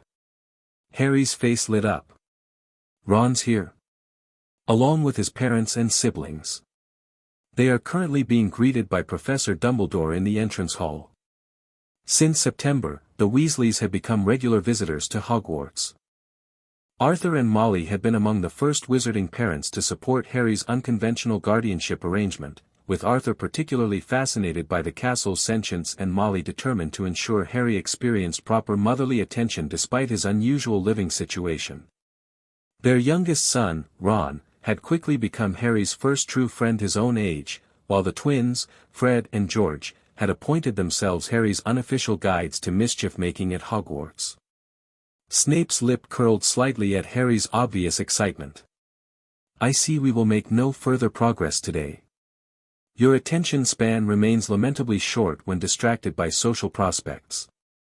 "Sorry, Professor," Harry apologized, though not very convincingly. "Clean your workspace thoroughly before departing," Snape instructed, already packing away his own materials with practiced efficiency. "And review the properties of Moonstone before our next session. I expect 12 inches on its applications in healing potions." "Yes, sir." As Snape swept from the room, his robes billowing behind him, Harry turned eagerly to the castle's manifestation. "Can I go meet them now?" The glowing figure's features shifted into a hint of a smile. "Once your workspace is properly cleaned, yes. The Weasleys will be staying through Christmas as planned." Harry hurried to tidy his potions equipment, mind already racing with plans for showing Ron the secret passages he'd discovered and the enchanted snow fort Hagrid had helped him build near the edge of the forest. After 6 months at Hogwarts, Harry Potter barely resembled the timid, undernourished boy who had arrived from Privet Drive. Though still small for his age, regular meals had filled out his frame, and constant movement through the castle's many staircases and corridors had given him a wiry strength. His green eyes, no longer dulled by neglect, sparkled with confidence and curiosity behind new glasses, proper ones, magically fitted by a healer who had visited in August. Most significantly, the perpetual wariness that had been his companion at the Dursleys had faded, replaced by the natural enthusiasm of a child who, for the first time in memory, felt secure in his place in the world. As he raced through the corridors, the castle subtly adjusted its layout to provide the quickest route to the entrance hall. Portraits called greetings as he passed, some offering Christmas wishes while others reminded him not to run. He skidded to a halt at the top of the marble staircase, taking in the scene below. A sea of red hair marked the Weasley clan, Arthur inspecting an enchanted garland with fascinated delight, Molly fussing over her youngest children's winter cloaks, the twins whispering suspiciously to each other, Percy standing ramrod straight as he spoke with Professor McGonagall, and Ron looking around with undisguised excitement. "Ron!" Harry called, taking the stairs two at a time despite the portrait's admonishments. The red-headed boy looked up, his freckled face breaking into a wide grin. "Harry!" Molly Weasley turned just in time to catch Harry in a warm hug before he could reach Ron. "Harry, dear. Look at you, growing like a weed since November." Harry submitted to her embrace with good grace, having grown accustomed to Mrs. Weasley's demonstrative affection. When she finally released him, Arthur Weasley shook his hand with enthusiasm. "Harry, my boy. Fascinating developments with the castle lately, I hear. The Department of Magical Buildings and Structures is in absolute upheaval, they've had to create an entirely new classification category." "Arthur," Molly chided gently, "the boy doesn't want to hear about ministry bureaucracy on his holiday." "No, it's okay," Harry assured her. "What kind of classification?" Arthur beamed at Harry's interest. "Well, you see, they've created a new designation, sentient magical structure with guardianship capacity. First of its kind. Created specifically for Hogwarts. Does that mean the ministry's officially accepted that the castle can be my guardian?" Harry asked, hope rising in his chest. Arthur's enthusiasm dimmed slightly. "Well, not entirely. It's more of a provisional classification while the legal debates continue. But it's progress." "Speaking of the castle," Fred, or possibly George, interjected, "where's its glowing highness? We've brought something we think it'll find interesting." "Absolutely not," Molly said firmly. "Whatever you've concocted to test on a 1,000-year-old magical building, you can just keep packed away." The twins adopted expressions of wounded innocence. "Mother. We would never. It's purely educational. A modest tribute." "I'm sure," Molly replied dryly. "Now, let's get settled in our guest quarters before you lot start causing mischief."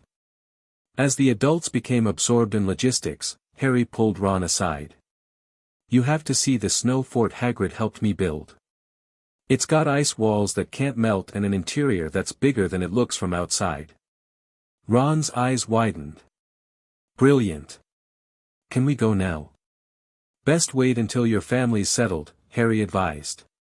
"Your mum seemed pretty determined to get everyone organized." Ron nodded sagely. "She's been planning this visit for weeks. Made us all pack dress robes for Christmas dinner and everything." He lowered his voice. "Percy's been unbearable, going on about how he's going to discuss serious academic matters with the professors while he's here." Harry grinned. He had met Percy during previous visits and found the older boy's pomposity amusing rather than annoying. "Professor McGonagall mentioned he's in line to be a prefect next year." "Don't remind him," Ron groaned. "He's already practicing his authority voice on us." The castle's manifestation chose that moment to materialize beside them, causing several nearby portraits to murmur excitedly. Though they had grown accustomed to the castle's sentience, seeing it take physical form remained a novelty. "Ronald Weasley," it greeted warmly. "Your family is most welcome." Ron, unlike many who encountered the manifestation for the first time, showed no hesitation. "Hello again. Thanks for inviting us for Christmas." The twins immediately abandoned their conversation with their father and bounded over, identical expressions of mischievous delight on their faces. Most magnificent magical manner, one began. Sentient structural splendor, the other continued. We bring offerings, they finished in unison, each producing a small wrapped package from their pockets.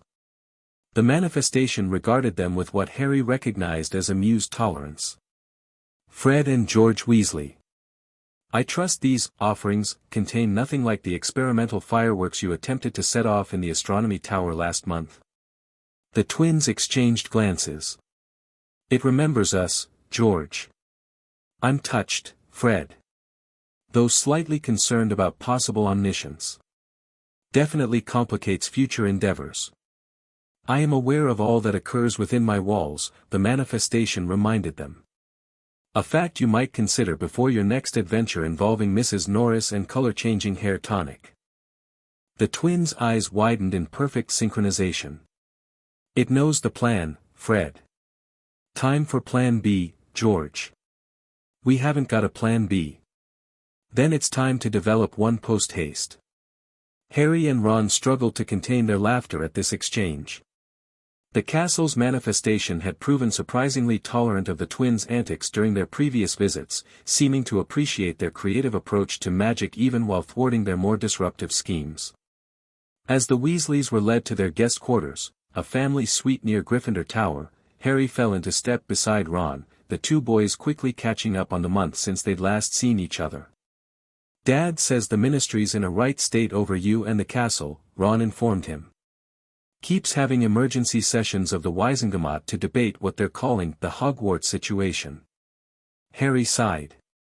I know.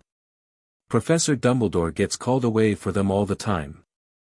I don't understand why it's such a big deal.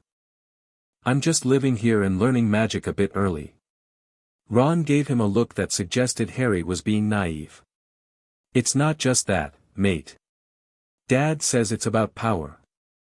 The Ministry doesn't like that Hogwarts made such a big decision on its own, without asking them first. Plus, you're, well, you know. The boy who lived, Harry finished, unable to keep the distaste from his voice. He had learned about his unwanted celebrity status within weeks of arriving at Hogwarts. The castle had explained how his survival against Voldemort's killing curse had made him a symbol of hope to the wizarding world, and how various factions now sought to control that symbol for their own purposes. Exactly, Ron agreed. Dad says Minister Fudge is worried people will think the castle knows better than the Ministry about what's best for you. Makes them look bad. That's stupid, Harry muttered. It does know what's best for me. I'm not saying they're right, Ron clarified hastily. Just explaining why they're making such a fuss.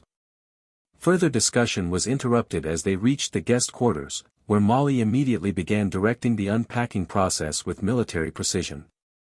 Harry was enlisted to show the younger Weasleys where to find various amenities, while Arthur disappeared with Percy for a tour of the castle's architectural adaptations.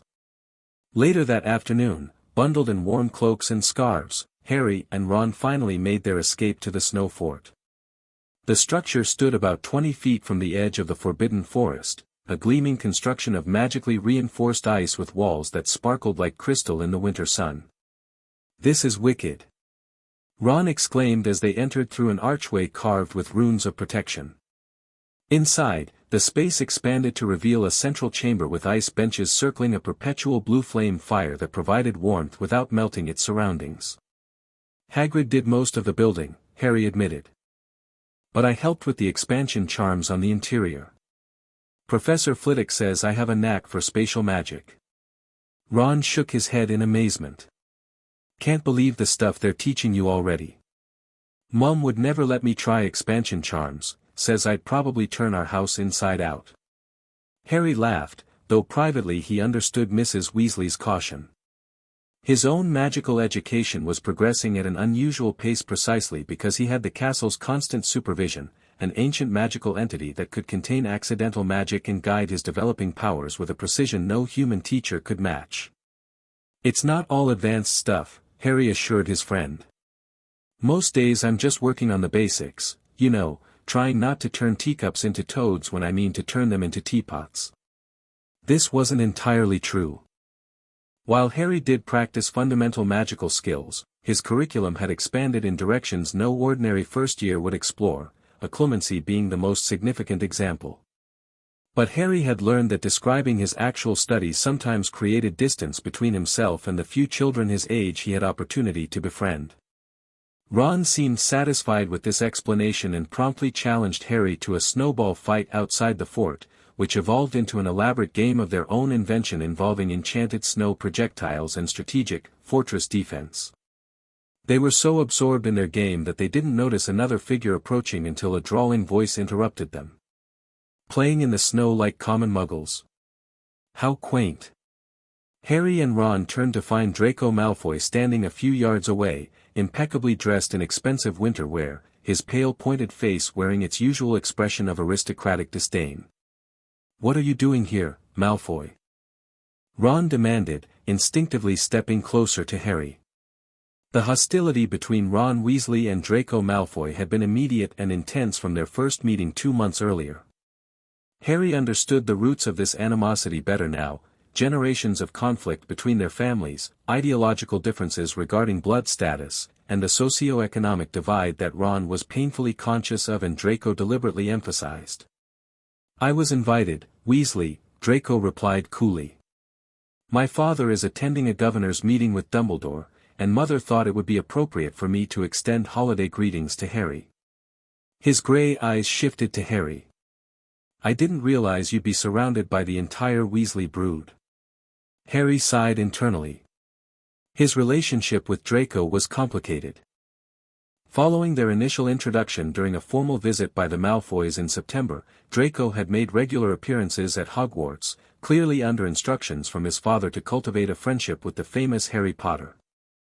At first, Harry had been wary, especially after the castle privately warned him about Lucius Malfoy's former allegiances. But over time, he had glimpsed something beneath Draco's arrogant facade, a loneliness that resonated with Harry's own experiences, and a genuine interest in magical theory that made their conversations occasionally engaging. "The Weasleys are staying for Christmas," Harry explained, trying to defuse the tension. "Ron's my friend."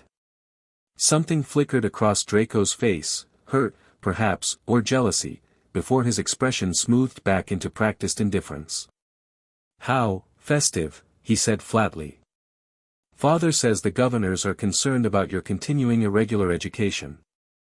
He believes you would benefit from more structured instruction, perhaps with tutors from established families." Ron bristled visibly. "The castle's teaching him just fine.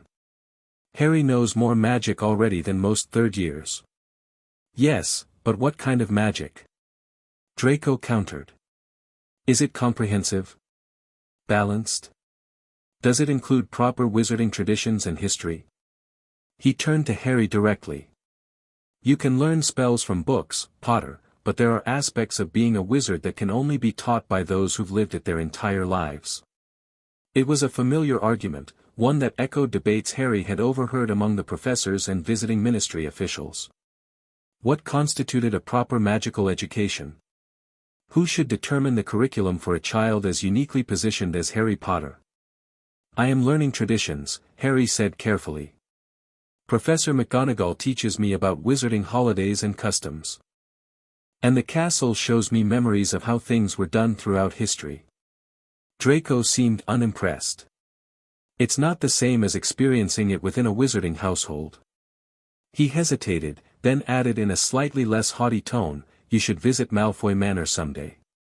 Our Yule celebrations maintain traditions that date back centuries. Mother said you'd be welcome." Before Harry could respond to this unexpected invitation, the air shimmered beside them as the castle's manifestation materialized. "Young Mr. Malfoy," it greeted. "Your father is looking for you. The governor's meeting has concluded." Draco straightened imperceptibly in the presence of the glowing figure. Unlike Ron, who treated the castle's manifestation with casual friendliness, Draco always seemed both fascinated and unnerved by it. "Thank you for the information," he replied with formal politeness. Then, to Harry, "Consider what I said, Potter. Send an owl if you change your mind about visiting." With a last dismissive glance at Ron, he turned and walked back toward the castle, his posture rigidly perfect. Once Draco was out of earshot, Ron let out a disgusted noise. Can you believe him? Proper wizarding traditions, he just means all that pure-blood nonsense his father goes on about. I know, Harry agreed, though part of him wondered if there was some truth to Draco's point. Despite all he was learning at Hogwarts, there remained aspects of wizarding culture that felt foreign to him, inside jokes he didn't understand, references that went over his head, social nuances he missed. The castle's manifestation, observed Harry thoughtfully. The Malfoy family does indeed maintain certain ancient traditions worth studying, it acknowledged. However, their interpretation of wizarding history is selective. They supported you-know-who, Ron said bluntly. Dad says Lucius Malfoy only stayed out of Azkaban by claiming he was under the Imperius curse and bribing half the Wizengamot. The manifestation neither confirmed nor denied this, saying only, it is valuable for Harry to understand all perspectives within wizarding society, while developing the critical thinking to evaluate them independently. Ron looked unconvinced but didn't press the matter. Come on, Harry. Mum's probably got hot chocolate waiting by now, and Fred and George were planning to show us something they nicked from Filch's office. As they trudged back toward the castle, Harry found himself reflecting on the contrast between the Weasleys and the Malfoys, two pure-blood families with radically different values and lifestyles. Both seemed to want his friendship, though clearly for different reasons. The castle, sensing his thoughts, spoke privately to his mind as it sometimes did when others were present. In the years to come, Harry Potter, you will find that the greatest power lies not in choosing sides, but in creating bridges between them. Christmas at Hogwarts exceeded even Harry's heightened expectations. The Great Hall had been transformed into a winter wonderland, with 12 towering evergreens decorated by Professor Flitwick with golden bubbles and miniature animated figures that enacted scenes from wizarding fairy tales. Enchanted snow fell from the ceiling but vanished before reaching the tables, and the suits of armor had been charmed to sing carols whenever anyone passed by, though they frequently forgot the words and had to be prompted by nearby portraits. The Weasleys' presence filled the normally quiet holiday castle with laughter and activity. Fred and George's antics kept everyone on their toes, particularly after they discovered that the castle's manifestation, while omniscient within Hogwarts walls, could be persuaded to selectively not notice certain minor infractions if they demonstrated sufficient magical creativity. It's encouraging educational innovation, George explained innocently when Mrs. Weasley demanded to know how they'd managed to enchant the mistletoe to chase Percy around the castle singing romantic ballads. Christmas morning found Harry waking to an unexpected sight, a small pile of presents at the foot of his bed. Having never received proper Christmas gifts before, he approached them with reverent disbelief. From the Weasleys came a hand-knitted emerald green sweater, to match your eyes, Mrs. Weasley's note explained, and homemade fudge. Ron had given him a book called Flying with the Cannons, featuring his favorite Quidditch team. Hagrid's gift was a roughly carved wooden flute that sounded like an owl when Harry blew it. Professor McGonagall had provided an elegant set of self-inking quills, while Professor Flitwick gifted a beginner's guide to musical charms. Most surprising was a small package from the Malfoys containing an exquisite miniature model of a Hungarian horntail dragon that flew around Harry's room breathing harmless puffs of flame. The accompanying note, written in Narcissa Malfoy's elegant script, extended a formal invitation to visit during the Easter holidays. The final gift, unwrapped but placed carefully atop the others, was a simple silver ring bearing the Hogwarts crest. As Harry lifted it, the castle's manifestation appeared beside him. This ring contains a fragment of my consciousness, it explained. While wearing it, you can communicate with me even when beyond Hogwarts' physical boundaries. It also serves as a portkey that will bring you directly back to the castle in moments of true danger. Harry slipped the ring onto his finger, feeling a warm pulse of magic as it resized itself to fit perfectly. It's brilliant, he whispered. Thank you. The manifestation's features shifted into something resembling Helga Hufflepuff's kind smile. Your safety and well-being are my primary concern, Harry Potter. The coming months may bring new challenges as the Ministry continues to debate your situation. Harry's happiness dimmed slightly. Do you think they'll try to take me away? They will attempt to assert greater control over your education and guardianship, the manifestation acknowledged. But they will not succeed in removing you from Hogwarts. The magic that connects us grows stronger each day. This was true. Harry had noticed the castle responding to his needs with increasing accuracy, rooms adjusting their temperature to his preference, favorite foods appearing at mealtimes without his having to ask, books he required materializing on his study table just as he thought of them. Professor Dumbledore had observed this phenomenon with a mixture of fascination and concern, murmuring something about sympathetic magical resonance during one of his periodic assessments of Harry's progress. The Christmas feast that evening was spectacular, with the house elves outdoing themselves on every dish. Even with only the Weasley family, Hagrid, and the handful of professors who remained over the holidays, the great hall rang with conversation and laughter. Harry, seated between Ron and Professor McGonagall, found himself repeatedly glancing around the table, trying to memorize every detail of this perfect day, his first real Christmas, surrounded by people who genuinely seemed to care about him. The castle's manifestation hovered near the enchanted ceiling, its golden light blending with the floating candles to cast a warm glow over the proceedings. Harry noticed Dumbledore occasionally glancing up at it, his expression contemplative. As treacle tart, Harry's favorite, appeared for dessert, the headmaster rose to his feet, raising his goblet. "A toast," he announced, his deep voice cutting through the chatter. "To new traditions and old magic, to unexpected guardianships and the enduring spirit of Hogwarts." "To Hogwarts," everyone echoed, raising their glasses. The manifestation pulsed brightly in acknowledgement, sending cascades of golden sparkles down over the table that transformed into tiny glowing phoenixes before dissolving into the air. Harry went to bed that night with a fullness in his heart that had nothing to do with the excellent meal. For the first time in his life, he understood what it meant to have a home, and a family, unconventional as it might be.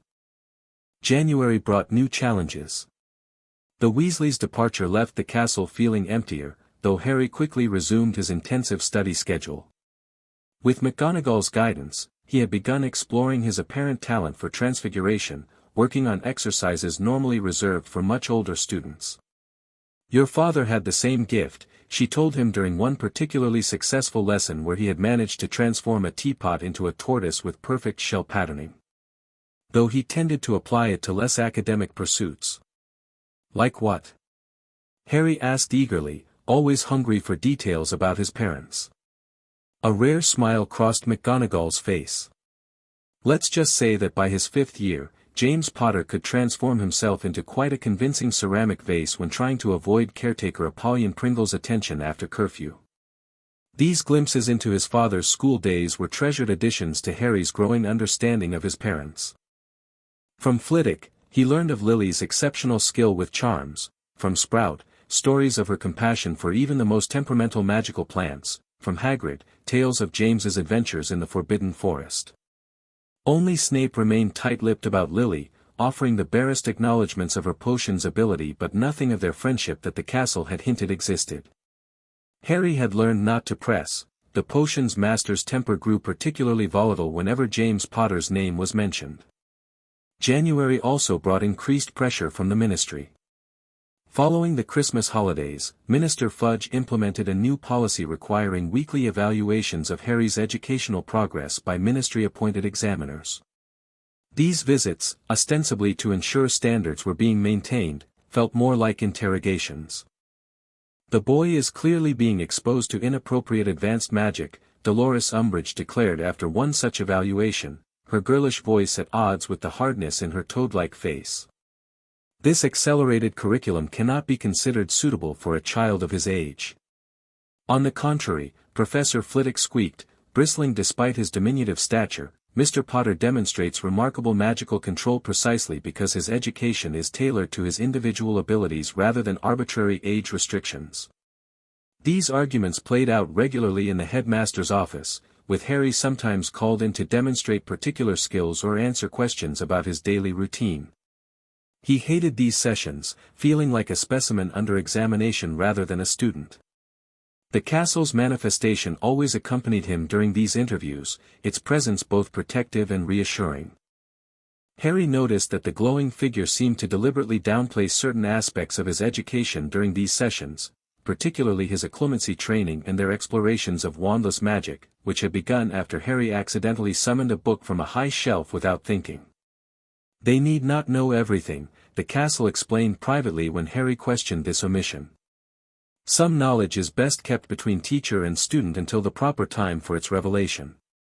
February brought another significant development when the Daily Prophet published a feature-length article titled, "The Boy Who Lives at Hogwarts, Exclusive Inside Look at Harry Potter's Unconventional Upbringing." The reporter, Rita Skeeter, had somehow obtained details about Harry's daily life that could only have come from someone with direct access to the castle. The article painted a sensationalized picture of a boy king in his enchanted fortress, commanding the very walls of Hogwarts to do his bidding. Harry, who had spent the previous evening struggling with a particularly challenging arithmancy problem under Professor Vector's stern supervision, found this characterization both amusing and irritating. "They make it sound like I'm some sort of all-powerful wizard," he complained to the castle's manifestation as they walked the battlements during a rare moment of winter sunshine. "Like I snap my fingers and Hogwarts jumps to attention." The glowing figure regarded him thoughtfully.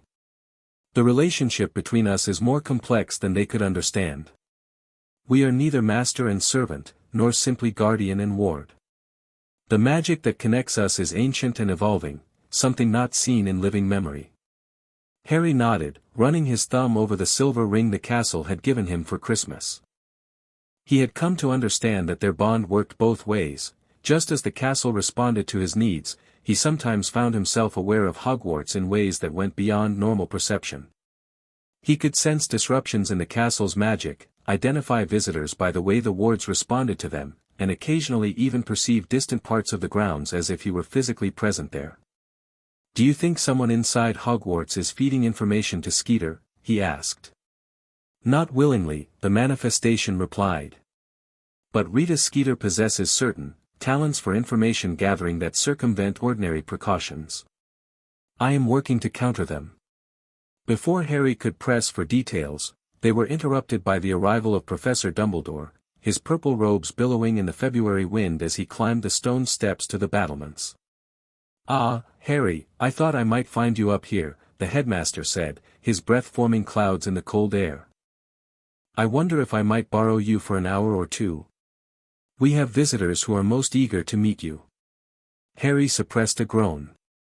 "More ministry examiners?" "Not today," Dumbledore replied with a twinkle in his blue eyes. "These guests have traveled considerably farther than London to make your acquaintance." Intrigued despite his wariness of official visitors, Harry followed Dumbledore back into the castle, the manifestation gliding silently beside them.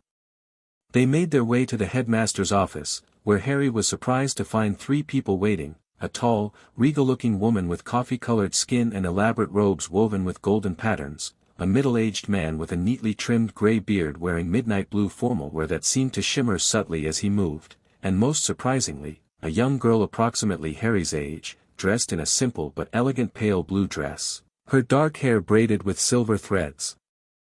"May I present Madame Olympe Maxime, headmistress of Beauxbatons Academy of Magic," Dumbledore began, gesturing to the imposing woman who inclined her head graciously.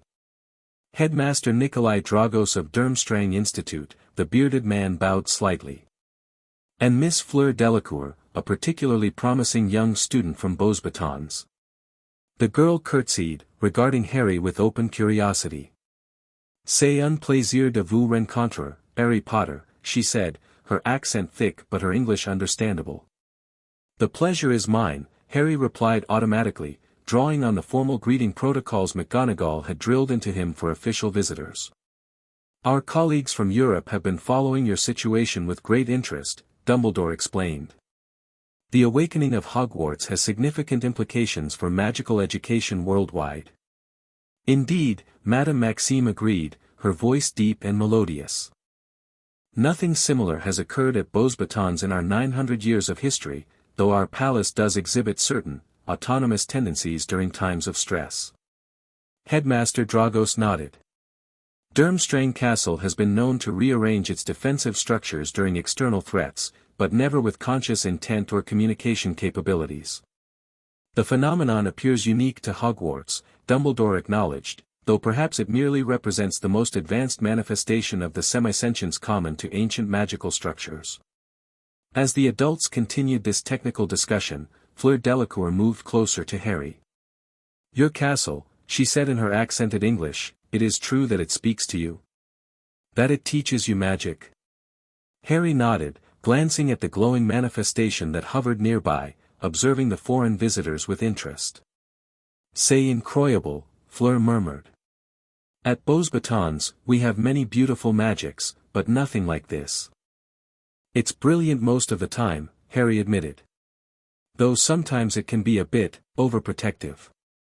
The manifestation pulsed slightly, as if in mild protest. Fleur's lips curved in a smile. "My little sister would be très jealous, very jealous. She loves fairy tales about magical castles and enchanted guardians." Harry found himself warming to this girl who treated him as a normal person rather than the boy who lived or a magical curiosity. "How old is your sister?" "Gabrielle is only 6, Fleur replied. "Too young still for Beauxbatons. She was most disappointed when Maman told her she could not accompany us to meet you." Their conversation was interrupted as Madame Maxime addressed the manifestation directly. "We would be most interested, if you are willing, to observe some demonstration of your educational methods with young Mr. Potter. Our schools have long operated independently, but perhaps there is much we could learn from one another." The castle's manifestation seemed to consider this request. "I have no objection to a demonstration, provided Harry is comfortable with the arrangement." All eyes turned to Harry, who shrugged his agreement, though inwardly he felt the familiar discomfort of being displayed like an exotic specimen. "Excellent," Dumbledore declared. "Perhaps we might adjourn to Harry's study room. I believe you were scheduled for elemental transfiguration this afternoon, were you not, Harry?" The demonstration that followed was more enjoyable than Harry had anticipated. Rather than the formal examination he'd expected, it evolved into something closer to a collaborative lesson, with Madame Maxime and Headmaster Dragos offering their own perspectives on the principles of elemental transformation that McGonagall had been teaching him. Fleur, though several years older than Harry, participated enthusiastically, demonstrating the slightly different French approach to the same magical concepts. Harry was impressed by her graceful wandwork and precise incantations, while she expressed admiration for his intuitive understanding of the magical theory behind the transformations. "You have a natural talent," she told him after he successfully transformed a stone paperweight into a small fountain that cycled between water, ice, and steam. "At Beauxbatons, we do not begin elemental work until the 4th year." The castle's manifestation, Harry noticed, seemed to be paying particular attention to the visiting educators' techniques, occasionally asking questions about specific variations in their teaching methodologies. The exchange of magical knowledge between institutions has become regrettably limited in recent centuries, it observed. Historical records suggest the founders regularly consulted with other magical educators throughout Europe. "Politics," Headmaster Dragos said with a dismissive wave of his hand. "Always politics interfering with education. Each ministry wants to control its own magical population, keep its secrets, maintain its advantages." Madame Maxime nodded gravely. "Perhaps this unusual situation with young Mr. Potter and Hogwarts itself presents an opportunity to rebuild those ancient connections." By the time the demonstration concluded, Harry felt genuinely pleased with the interaction. Unlike the ministry officials who seemed determined to find fault with his education, the European visitors appeared genuinely interested in learning from the unique situation at Hogwarts. As they prepared to depart, Fleur approached Harry once more. "Perhaps we might exchange letters," she suggested. "I would like to hear more about your studies, and I could tell you about Beauxbatons." Harry agreed readily, happy at the prospect of a new friend, particularly one who lived beyond the sphere of British wizarding politics that increasingly dominated his life at Hogwarts. After the visitors had gone, Dumbledore lingered in Harry's study room, examining the various magical instruments and texts scattered across the tables with apparent interest. "Your European contemporaries seemed impressed by your progress," he observed mildly. Harry shrugged. Fleur was nice. Not like the ministry people who just want to catch me doing something wrong. Dumbledore's expression softened. The ministry's concerns, while perhaps overzealous in their expression, are not entirely without merit, Harry. Your situation is unprecedented, and unprecedented situations make bureaucracies nervous. But why? Harry asked, frustration bubbling up. What are they so afraid of? That I'll learn too much magic. That the castle will teach me things they don't want me to know. The headmaster regarded him thoughtfully over his half-moon spectacles. In part, yes. Knowledge is power, Harry, and those who regulate magical society are naturally concerned about power developing outside their established systems. He paused. But there are also legitimate questions about balance in your education, not just what you learn, but how you learn it, and from whom. The castle's manifestation, which had been quietly observing their exchange, now moved closer. My teaching draws from a millennium of accumulated knowledge, Albus Dumbledore. It encompasses all magical traditions that have passed through these halls. Indeed, Dumbledore acknowledged. Yet even you, with all your wisdom, possess certain perspectives. Biases, perhaps, shaped by your creators and your purpose. He turned back to Harry. It is valuable for any student to be exposed to diverse viewpoints, diverse teachers, to learn not just spells and potions, but the human context in which magic exists. Harry frowned, considering this. It was true that despite the castle's vast knowledge, its approach to teaching often reflected certain consistencies, an emphasis on theory before practice, a preference for historical context, a particular view of how magic should be respected and used. Are you saying I need more teachers? He asked. I'm suggesting that as your education progresses, it might benefit from additional human influences, Dumbledore clarified. Perhaps beginning with more structured involvement from our current professors, beyond the occasional lessons they currently provide. The manifestation pulsed thoughtfully. A reasonable suggestion. The founders themselves employed specialists to teach certain subjects beyond their own expertise. Excellent, Dumbledore said, looking pleased. I believe Professor McGonagall has already drafted a more formal schedule for your transfiguration studies.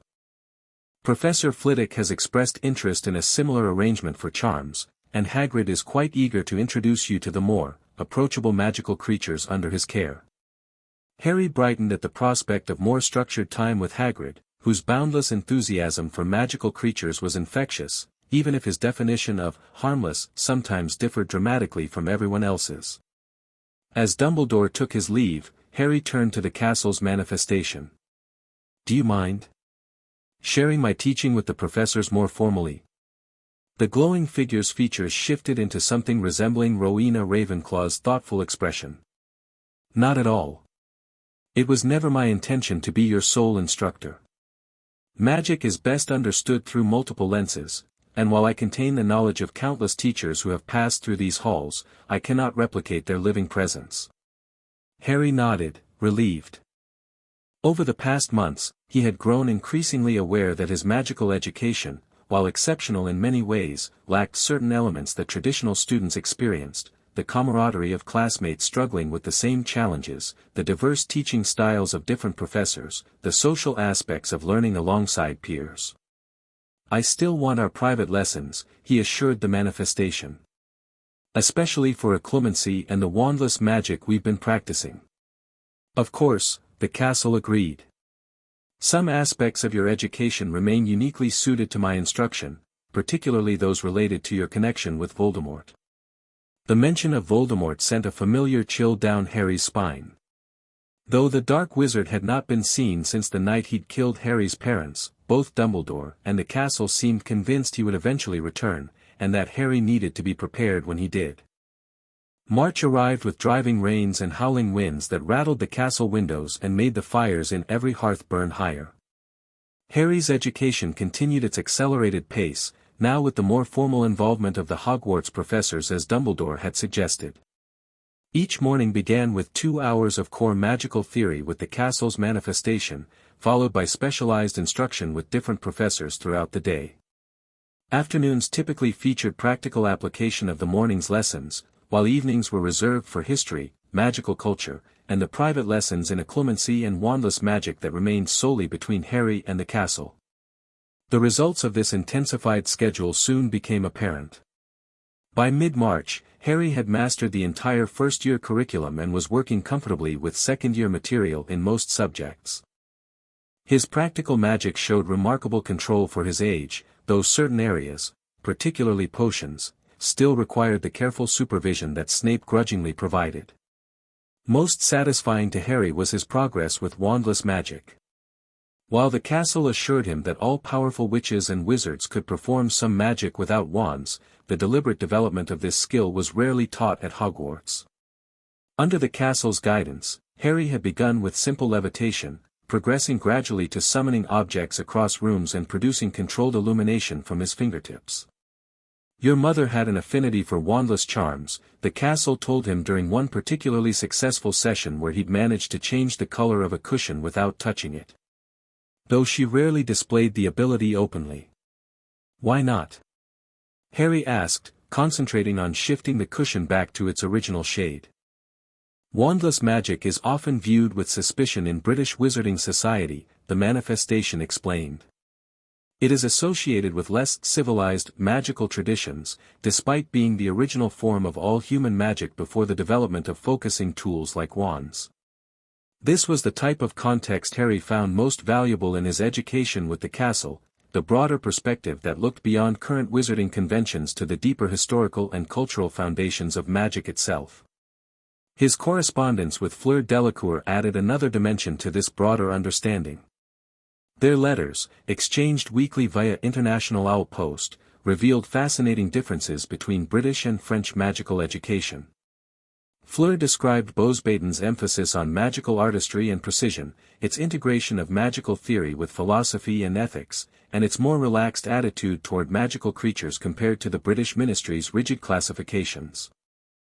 In return, Harry shared details of his unconventional education at Hogwarts, careful to omit the more sensitive aspects like his occlumency training that the castle had advised keeping private. Fleur's replies were full of questions and observations that often prompted Harry to think about his magical learning from new angles. As March progressed, however, a new tension entered Harry's life at Hogwarts.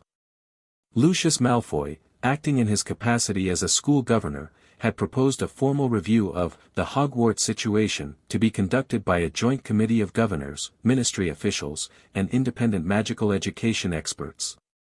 It is merely a formality, Dumbledore assured Harry when he expressed concern about this development. A way for all parties to feel their authority is being respected.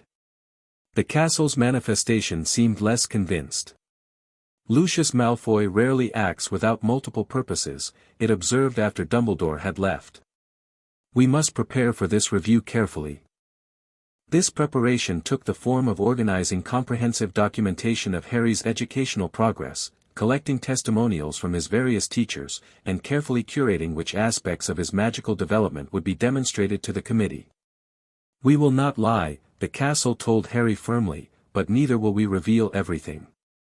Your ability with wandless magic and your progress in occlumency will remain private, not because they are improper, but because such knowledge in the wrong hands could be exploited. Harry understood the caution. Through both the castle's teachings and his own growing awareness of wizarding politics, he had come to recognize the complex web of interests surrounding his unusual situation. Minister Fudge seemed primarily concerned with maintaining the appearance of ministry authority, while Lucius Malfoy clearly had deeper ambitions related to Harry's status and connection to the Sentient castle. The review was scheduled for the first week of April, immediately following the Easter holidays. As the date approached, Harry received another invitation from the Malfoys to spend part of his break at their manor, an invitation that Dumbledore suggested he consider accepting. It would be valuable for you to experience different aspects of wizarding society, the headmaster explained during one of their regular progress discussions. The Malfoys, whatever one might think of their politics, do maintain many traditional practices that have historical significance. But they supported Voldemort, Harry pointed out, having by now heard this from multiple sources. Dumbledore's expression grew serious. Allegedly, yes. Which makes understanding them and their worldview all the more important for you, Harry. One cannot effectively oppose what one does not comprehend. The castle, surprisingly, concurred with this assessment. Knowledge of potential adversaries is essential. The Malfoy family represents a significant faction in Wizarding Britain, one that will likely feature prominently in your future, whether as allies or opponents. After much deliberation, Harry agreed to a 3-day visit to Malfoy Manor during the middle of the Easter break, with the remainder of his holiday to be split between Hogwarts and a weekend with the Weasleys at their home, the Burrow. The castle provided additional preparation for these visits, including lessons on pure-blood etiquette and customs that might be expected at Malfoy Manor, and a comprehensive history of both families' roles in recent wizarding conflicts. Remember, it advised as Harry packed for his departure, observe more than you reveal. This is an opportunity to learn, not just about magic, but about the people who may shape the world you will inhabit as you grow older. As a final precaution, the castle reinforced the enchantments on the silver ring it had given Harry for Christmas. The portkey function has been strengthened, it explained. Simply twist the ring fully around your finger 3 times while thinking of Hogwarts, and you will return instantly, regardless of any wards or restrictions. You're worried about the Malfoys, Harry noted, detecting the underlying concern in the castle's instructions. The manifestation's light pulsed in acknowledgement. I am cautious. The Malfoy family's history contains patterns that warrant vigilance. With these warnings in mind, Harry departed from Malfoy Manor on a crisp April morning, traveling by Floo from Dumbledore's office with Professor McGonagall as his escort. The deputy headmistress had made it clear that she would personally ensure Harry's safe delivery and would return precisely 3 days later to collect him, an arrangement that seemed to amuse Lucius Malfoy when they arrived in the manor's opulent receiving room. Such precautions, Minerva, he drawled after greeting them with cool formality.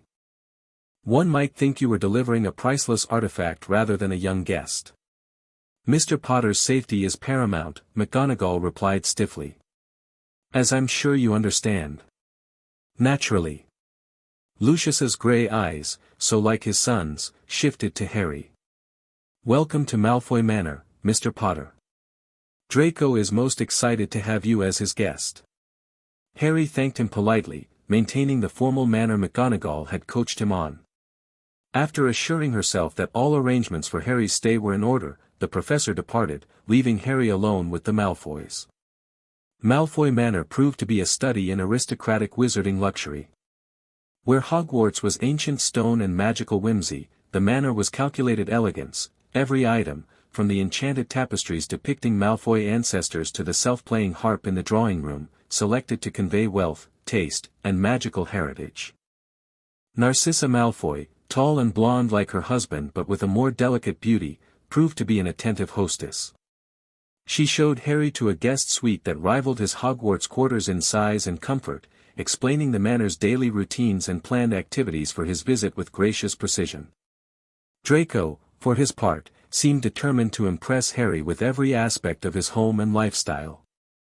He gave an extensive tour, pointing out heirlooms and magical artifacts with the practiced pride of someone who had been taught the value of his heritage from birth.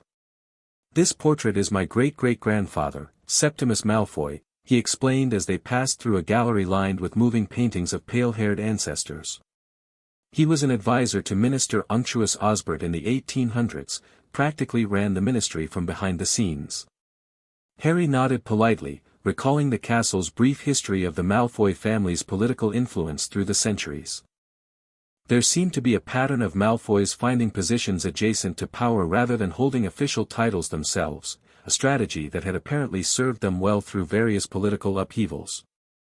The first evening included a formal dinner that gave Harry his initial true taste of pure-blood social customs.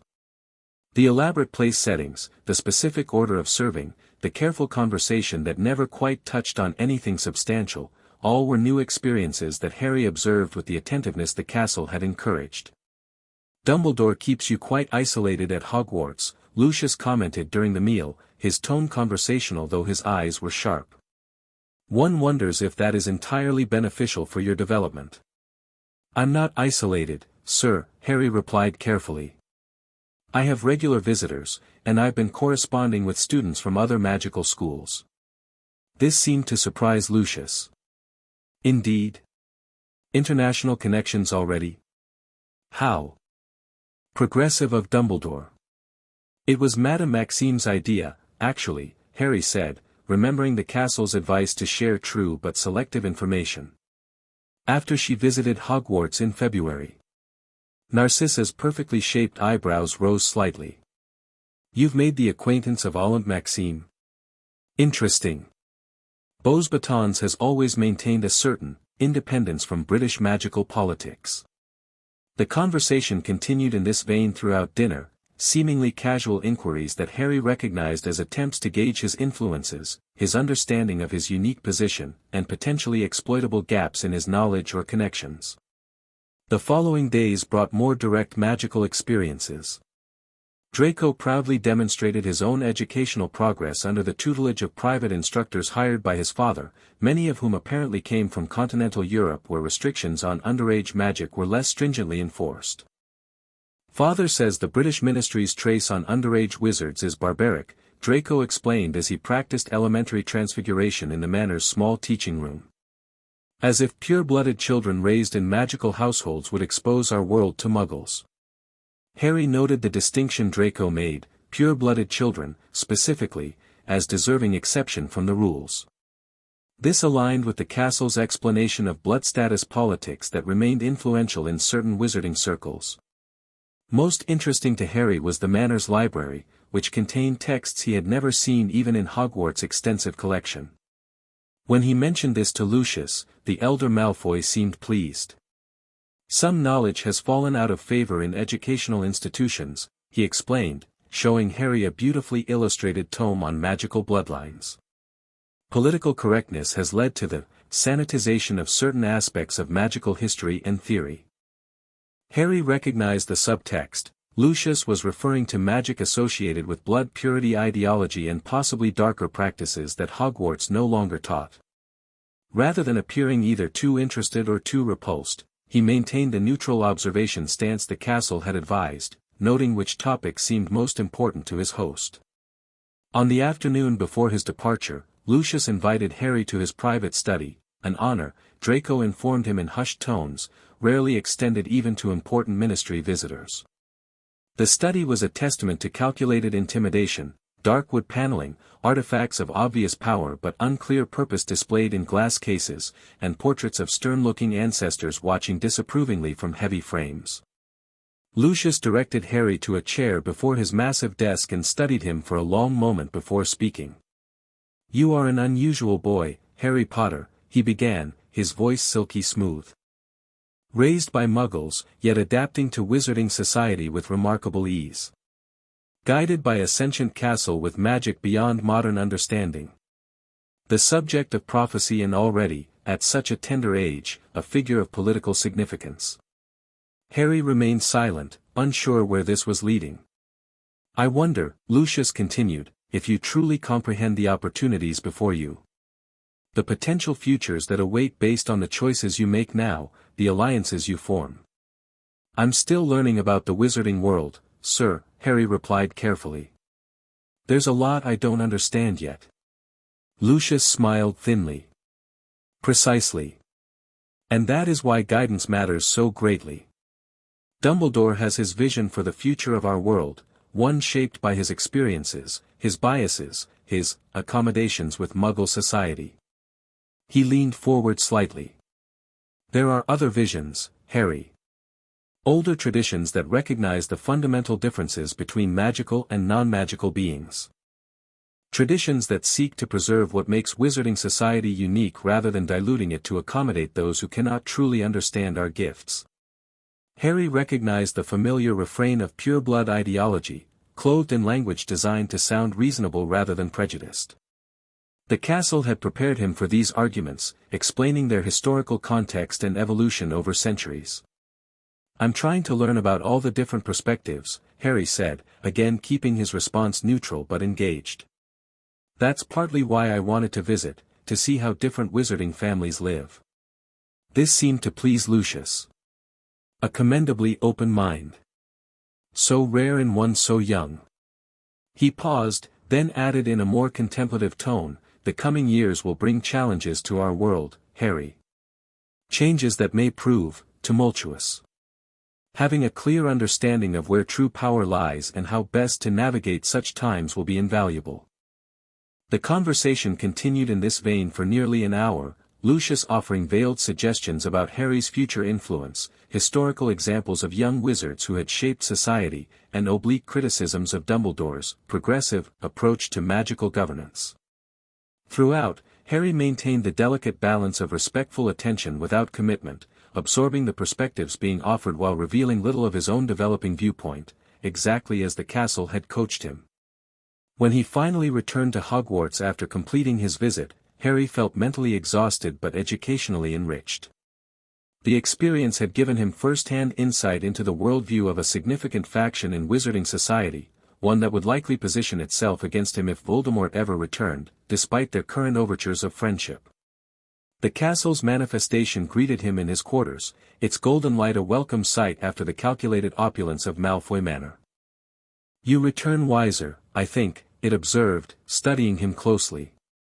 Harry nodded, dropping onto his familiar bed with a sigh of relief. "They were exactly what you prepared me for.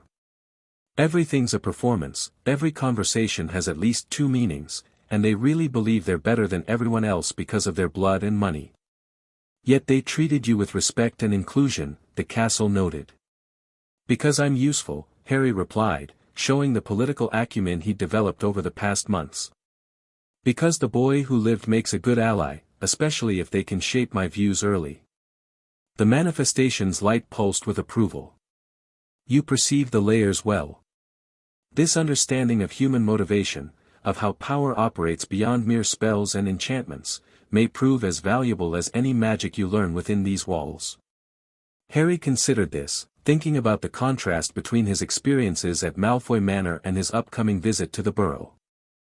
The Weasleys aren't like that at all. They don't calculate everything or try to impress people or talk in codes. Indeed, the castle agreed. Different families, different values. Both part of the tapestry of wizarding society you must navigate. Neither entirely right nor entirely wrong in all their perspectives. This balanced view reflected the castle's ongoing educational approach, encouraging Harry to understand diverse viewpoints without immediately judging them, to recognize the historical and cultural contexts that shaped different factions in the wizarding world, and to form his own conclusions based on comprehensive information rather than inherited biases. Harry's subsequent weekend with the Weasleys provided the perfect counterpoint to his Malfoy Manor experience. The Burrow, with its magically expanded interior, mismatched furniture, and warm chaos of family life, represented an entirely different version of wizarding culture, one where magic served practical daily needs rather than status display, and where worth was measured in character rather than ancestry. Molly Weasley fussed over Harry's apparent thinness despite his healthy appearance. Arthur enthusiastically showed him his collection of enchanted Muggle artifacts, many of questionable legality, and the various Weasley children included him in their typical activities without ceremony or performance. Playing impromptu Quidditch in the apple orchard with Ron, Fred, George, and Ginny, who watched Harry with shy fascination but rarely spoke in his presence, Harry felt a freedom and authenticity that had been entirely absent at Malfoy Manor. Here, no one expected him to represent anything beyond himself, not a political symbol, not a potential ally, just Harry. This contrast proved invaluable as he returned to Hogwarts to prepare for the formal review of his educational situation. Having experienced both ends of the wizarding social spectrum, Harry better understood the competing interests that would be represented on the review committee. The Malfoy faction will push for more traditional elements in your education, the castle explained as they organized materials for the upcoming evaluation. By which they mean greater emphasis on pureblood customs, magical hierarchy, and the separation of wizarding and Muggle societies. And the ministry representatives? Harry asked. They will focus on control and standardization, ensuring your education follows approved curricula and remains under ministry supervision. Their primary concern is that you not develop independent magical or political power beyond their influence. Harry considered this. What about Dumbledore? What does he want? The manifestation was silent for a moment, its light shifting through subtle patterns before responding. Albus Dumbledore plays a longer game than most. He believes in your destiny to eventually confront Voldemort again, and shapes his actions accordingly. He wants you prepared but not burdened, knowledgeable but still, malleable. This frank assessment of the headmaster surprised Harry, though it aligned with his own observations of Dumbledore's careful management of his situation. "And what do you want?" he asked the castle directly. The glowing figure regarded him with features that briefly resembled all four founders in succession before settling into its more neutral form. "I want you to survive, Harry Potter. I want you to fulfill the potential written in your magic. I want you to understand power, how to use it, when to withhold it, and most importantly, why it matters." The manifestation moved closer, its golden light washing over him. "I awakened to protect you, but in doing so, I found purpose beyond mere guardianship. You have become important to me, beyond my original programming." Harry felt a lump form in his throat.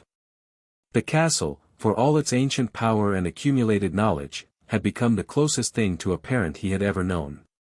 It protected him without suffocating him, guided without controlling, and seemed to genuinely care about his development as a person, not just as a wizard. "You're important to me too," he admitted quietly. The moment was interrupted by a chiming sound that indicated visitors at the main gates, the first members of the review committee arriving a day early. "And so it begins," the manifestation said, its light dimming slightly. "Remember all we have discussed, Harry Potter. Observe, listen, and reveal only what serves your interests. The coming days will determine much about your future." The formal review of the Hogwarts situation began the following morning in the Great Hall, which had been reconfigured to accommodate the proceedings. A long table had been placed on the raised platform where the staff table normally stood, with 15 chairs positioned behind it for the committee members. A single chair faced this imposing arrangement, clearly intended for whoever was being questioned. Harry watched from a side chamber as the committee members filed in, 5 governors including Lucius Malfoy, 5 ministry officials led by Dolores Umbridge representing Minister Fudge, and 5 independent experts in various fields of magical education and child development. Dumbledore, as headmaster, was present but not formally part of the committee, positioned instead at a small table to one side where he could observe and occasionally contribute. The castle's manifestation remained with Harry in the side chamber, its golden light subdued as though deliberately minimizing its presence. "They will call you eventually," it told him. "But first they will question the professors about your progress, and debate among themselves about the proper structure for your continuing education." Indeed, the morning session proceeded exactly as the castle had predicted. Professor McGonagall was first called to present a comprehensive overview of Harry's transfiguration studies, followed by similar reports from Flitwick, Sprout, and a clearly reluctant Snape, who described Harry's potion's progress in the most clinical terms possible while avoiding any personal assessment of his abilities. After lunch, the questioning turned to the more controversial aspects of Harry's situation, specifically, the castle's role as both guardian and primary educator. "We have no precedent for a magical building claiming guardianship of a minor," Dolores Umbridge declared in her girlish voice that somehow managed to carry throughout the hall. "It presents significant legal and ethical concerns."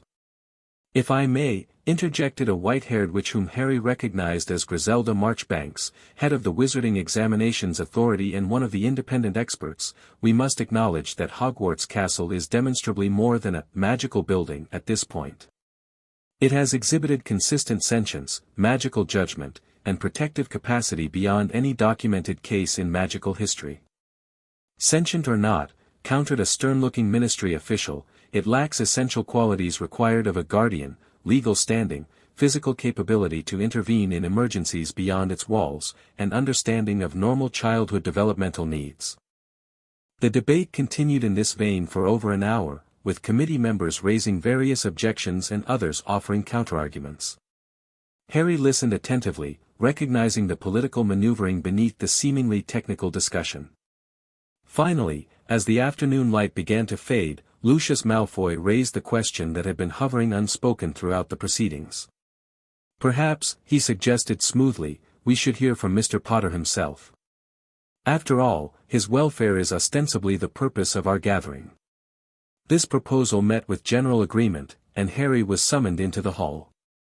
The castle's manifestation accompanied him, gliding silently beside him as he approached the solitary chair facing the committee. Harry felt 15 pairs of eyes tracking his every movement as he sat down, trying to project the calm confidence the castle had helped him practice. At 9 years old, nearly 10 now, he was still small for his age despite his improved diet and health, making the formal setting seem even more intimidating. "Mr. Potter," began Augusta Longbottom, a formidable elderly witch who had been selected to chair the proceedings due to her reputation for fairness, "thank you for joining us. We have some questions about your experiences here at Hogwarts over the past 9 months. What followed was a carefully choreographed examination of Harry's daily routine, educational progress, social interaction, and overall well-being. He answered honestly but selectively, as the castle had advised, emphasizing the positive aspects of his unconventional situation while acknowledging that certain elements, particularly interaction with children his own age, were more limited than in a traditional upbringing. "I do miss having friends around all the time," he admitted when asked directly. "But I exchange letters with Ron Weasley and Fleur Delacour regularly, and I've had visits from other children." "Delacour?" Umbridge interrupted, her eyes narrowing. "The French family?" "Yes, ma'am. Fleur is a student at Beauxbatons. We met when Madame Maxime visited Hogwarts." This revelation seemed to disturb several of the ministry representatives, who exchanged meaningful glances. Harry realized they were concerned about his developing international connections beyond their sphere of influence. Lucius Malfoy steered the questioning in a new direction. "Mr. Potter, while your academic progress appears adequate, I wonder if you feel your education properly includes traditional wizarding customs and history? The heritage that distinguishes our society?" Harry recognized the loaded nature of the question. "I've been learning about wizarding traditions from Professor McGonagall and through my visits to different wizarding homes," he replied carefully. "The castle also shows me memories of how things were done throughout Hogwarts history, which gives me a long perspective." "Memories?" Lucius pressed, leaning forward slightly. "The castle possesses memories of its own." The manifestation, which had remained silent beside Harry, now spoke for the first time, causing several committee members to startle at its harmonious multi-toned voice. "I contain the accumulated experiences of 1,000 years, it explained. Not as a pensieve stores memories, but as the stones themselves have absorbed the magic, emotions, and significant events that occurred within these walls. I can access and interpret these impressions for educational purposes." This capability clearly disturbed several committee members, particularly those from the ministry.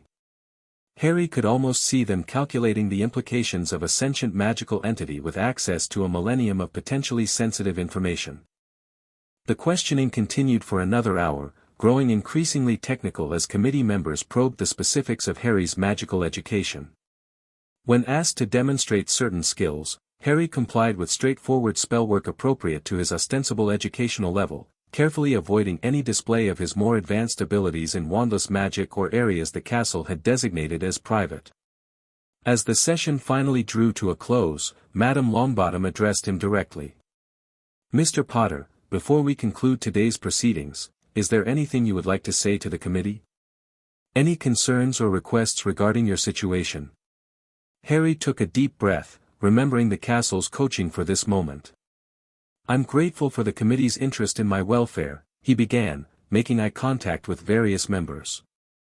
"I understand that my situation is unusual, but it's also given me opportunities one wouldn't have had otherwise. I've learned more about my parents and my magical heritage than I ever knew before. I've made progress in understanding magic that feels right for me, not too fast, not too slow."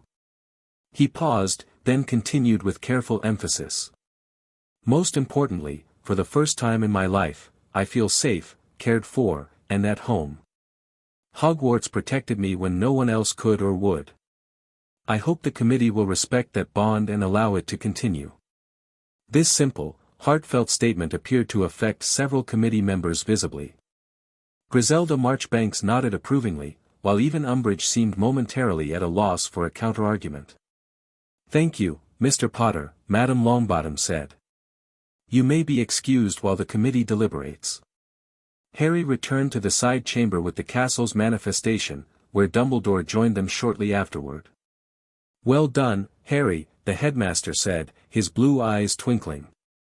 "A most eloquent defense of your circumstances. Will they let me stay?" Harry asked anxiously. "With the castle as my guardian?" Dumbledore stroked his long beard thoughtfully. "I believe the committee will reach a compromise position. Your academic progress is undeniable, and the castle's protective capacity has been amply demonstrated. However, the ministry will insist on certain oversights." "What kind of oversights?" Harry asked suspiciously. "Regular evaluations, standardized testing to ensure your education meets official requirements, perhaps assigned ministry liaisons to monitor your development." Dumbledore's expression grew more serious. "The important thing, Harry, is that you remain at Hogwarts under the castle's primary care. The rest is merely bureaucracy." The castle's manifestation pulsed with what Harry had come to recognize as skepticism. Bureaucracy with purpose, Albus Dumbledore. Each evaluation, each test, each liaison represents an attempt to establish control over Harry's development. "Indeed," Dumbledore acknowledged. "And yet, when faced with a situation they cannot prevent, wise politicians seek to regulate it instead. We should consider this a victory, if it comes to pass." The committee's deliberations continued well into the evening. Harry was eventually escorted to his quarters by the castle's manifestation, with instructions to rest and prepare for the committee's decision the following morning. "Whatever they decide," the castle assured him as he prepared for bed, "you will remain under my protection. Some bonds transcend ministerial decrees." Harry slept fitfully, his dreams filled with committee members transforming into various magical creatures that chased him through endlessly shifting corridors. He awoke early, feeling unrest but determined to face whatever decision awaited him. The committee reconvened at 9 o'clock, the great hall now arranged with additional seating for staff members and a few specially invited observers, including, Harry noted with surprise, Arthur Weasley and Narcissa Malfoy, representing the two families he had visited over the Easter holidays. Madame Longbottom called the session to order and announced that the committee had reached a consensus position, which she would now read into the official record. Regarding the matter of Harry James Potter's guardianship and education, she began formally, the Joint Committee recognizes the unprecedented nature of his current living arrangement under the protection of a sentient Hogwarts Castle.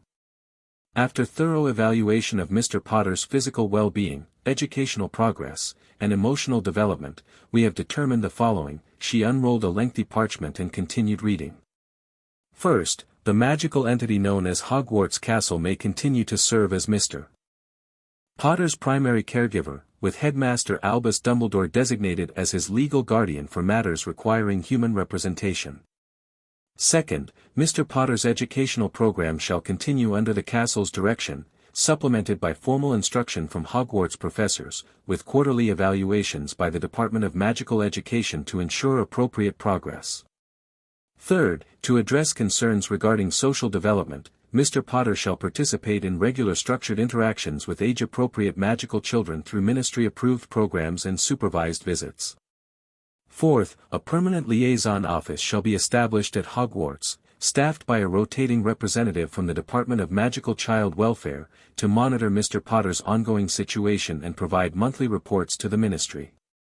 Fifth, when Mr. Potter reaches the standard age of Hogwarts attendance, his exceptional educational circumstances shall be reviewed to determine appropriate placement within the regular student body. These provisions shall remain in effect until Mr. Potter reaches magical majority at 17 years of age, subject to annual review and modification as circumstances warrant. Madame Longbottom looked up from the parchment. This consensus position has been approved by a vote of 12 in favor, 3 abstentions, and 0 opposed. A murmur ran through the assembled observers. Harry, seated again in the chair before the committee, felt a complex mixture of relief and concern. The decision allowed him to remain at Hogwarts under the castle's care, but the additional provisions, particularly the permanent liaison office, suggested ongoing ministry interference in his life. The castle's manifestation, hovering beside him, pulsed with an emotion Harry couldn't immediately identify. "Does the castle wish to respond to the committee's decision?" Madame Longbottom inquired, addressing the glowing figure directly. The manifestation seemed to grow more defined, its features momentarily resolving into a blend of all four founders' most determined expressions. "I accept these provisions," it stated, its harmonious voice resonating throughout the hall, with one condition. Any ministry representative assigned to the liaison office must first be approved by Hogwarts itself, to ensure compatibility with the castle's magic and protective purpose. This unexpected counterproposal caused another stir among the committee members. Umbridge's face flushed with obvious indignation, while several others appeared thoughtful. After a hasty conference among the committee leaders, Madame Longbottom addressed the manifestation again. "The committee agrees to your condition, provided that any rejection of a proposed liaison must be accompanied by specific magical justification, not merely preference." The castle's light pulsed in acknowledgement. "Agreed." With that exchange, the formal review was concluded. Committee members began gathering their materials and engaging in small groups of conversation, while Harry remained seated, trying to process the implications of the decision. Dumbledore approached him, looking pleased. "A satisfactory outcome, I think, Harry. The essential aspects of your arrangement remain intact, while the ministry has received sufficient oversight to satisfy their procedural requirements."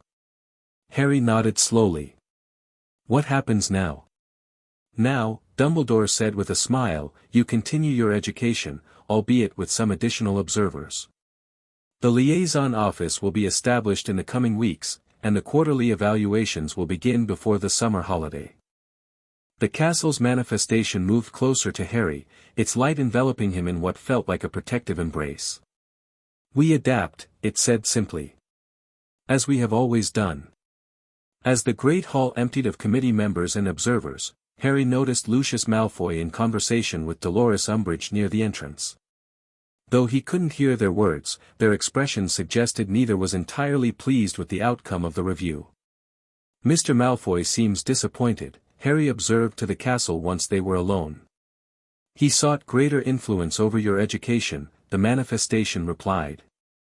"Specifically, the introduction of tutors from approved families, meaning those aligned with his political faction." "And Umbridge?" "She hoped to be named permanent liaison herself, giving her direct authority over your daily activities." Harry grimaced at the thought.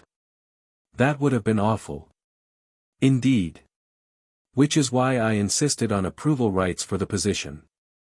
The castle's light shifted to a more determined brightness. "The coming months will bring new challenges, Harry Potter. The ministry will test the boundaries of their oversight, and Lucius Malfoy will seek alternative avenues of influence." "But we won," Harry pointed out. "I get to stay with you, keep learning the way we've been doing." "Yes," the manifestation acknowledged.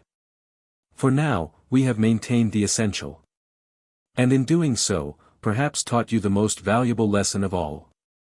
"What's that?" Harry asked. "That sometimes, the most important magic is not found in spells or potions, but in words carefully chosen, alliances strategically formed, and principles firmly defended." The glowing figure seemed to smile. "Politics is its own form of magic, Harry Potter, one you are learning to wield with surprising aptitude for one so young." Harry considered this as they made their way back to his quarters. The past 9 months had transformed him in ways he was only beginning to understand, not just in magical knowledge and skill, but in his comprehension of the complex adult world that surrounded him. He was learning to navigate competing interests, recognize hidden agendas, and advocate for himself in the face of powerful forces seeking to control his future. These were lessons no standard Hogwarts curriculum would have taught him at age 9, lessons that might prove as crucial to his survival as any defensive spell or protective charm.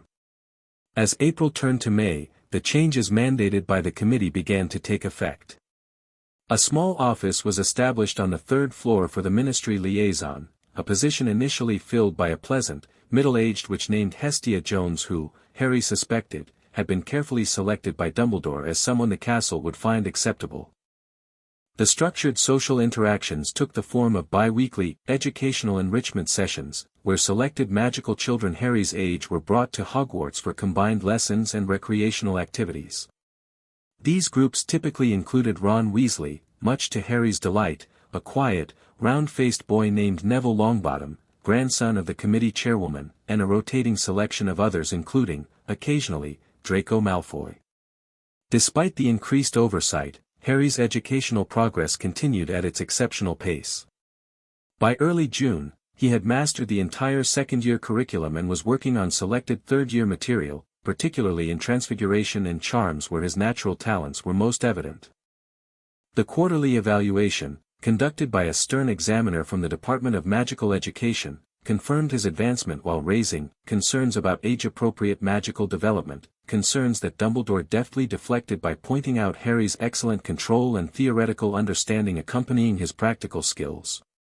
Throughout these developments, the castle remained Harry's constant companion and primary teacher, adapting its educational approach to accommodate the new requirements while maintaining their private lessons in the areas it deemed most essential to Harry's future, particularly occlumency and wandless magic, which continued to improve beyond what anyone but the castle knew. As summer approached, bringing with it the end of Harry's first year at Hogwarts, he reflected on how dramatically his life had changed since that night when a glowing figure had appeared in his cupboard under the stairs. "I never properly thanked you," he told the manifestation one evening as they stood on the astronomy tower, watching the sunset paint the grounds in gold and crimson. "For coming to get me, for giving me a home." The castle's light pulsed warmly. "No thanks are needed, Harry Potter. In awakening to protect you, I found my own purpose renewed.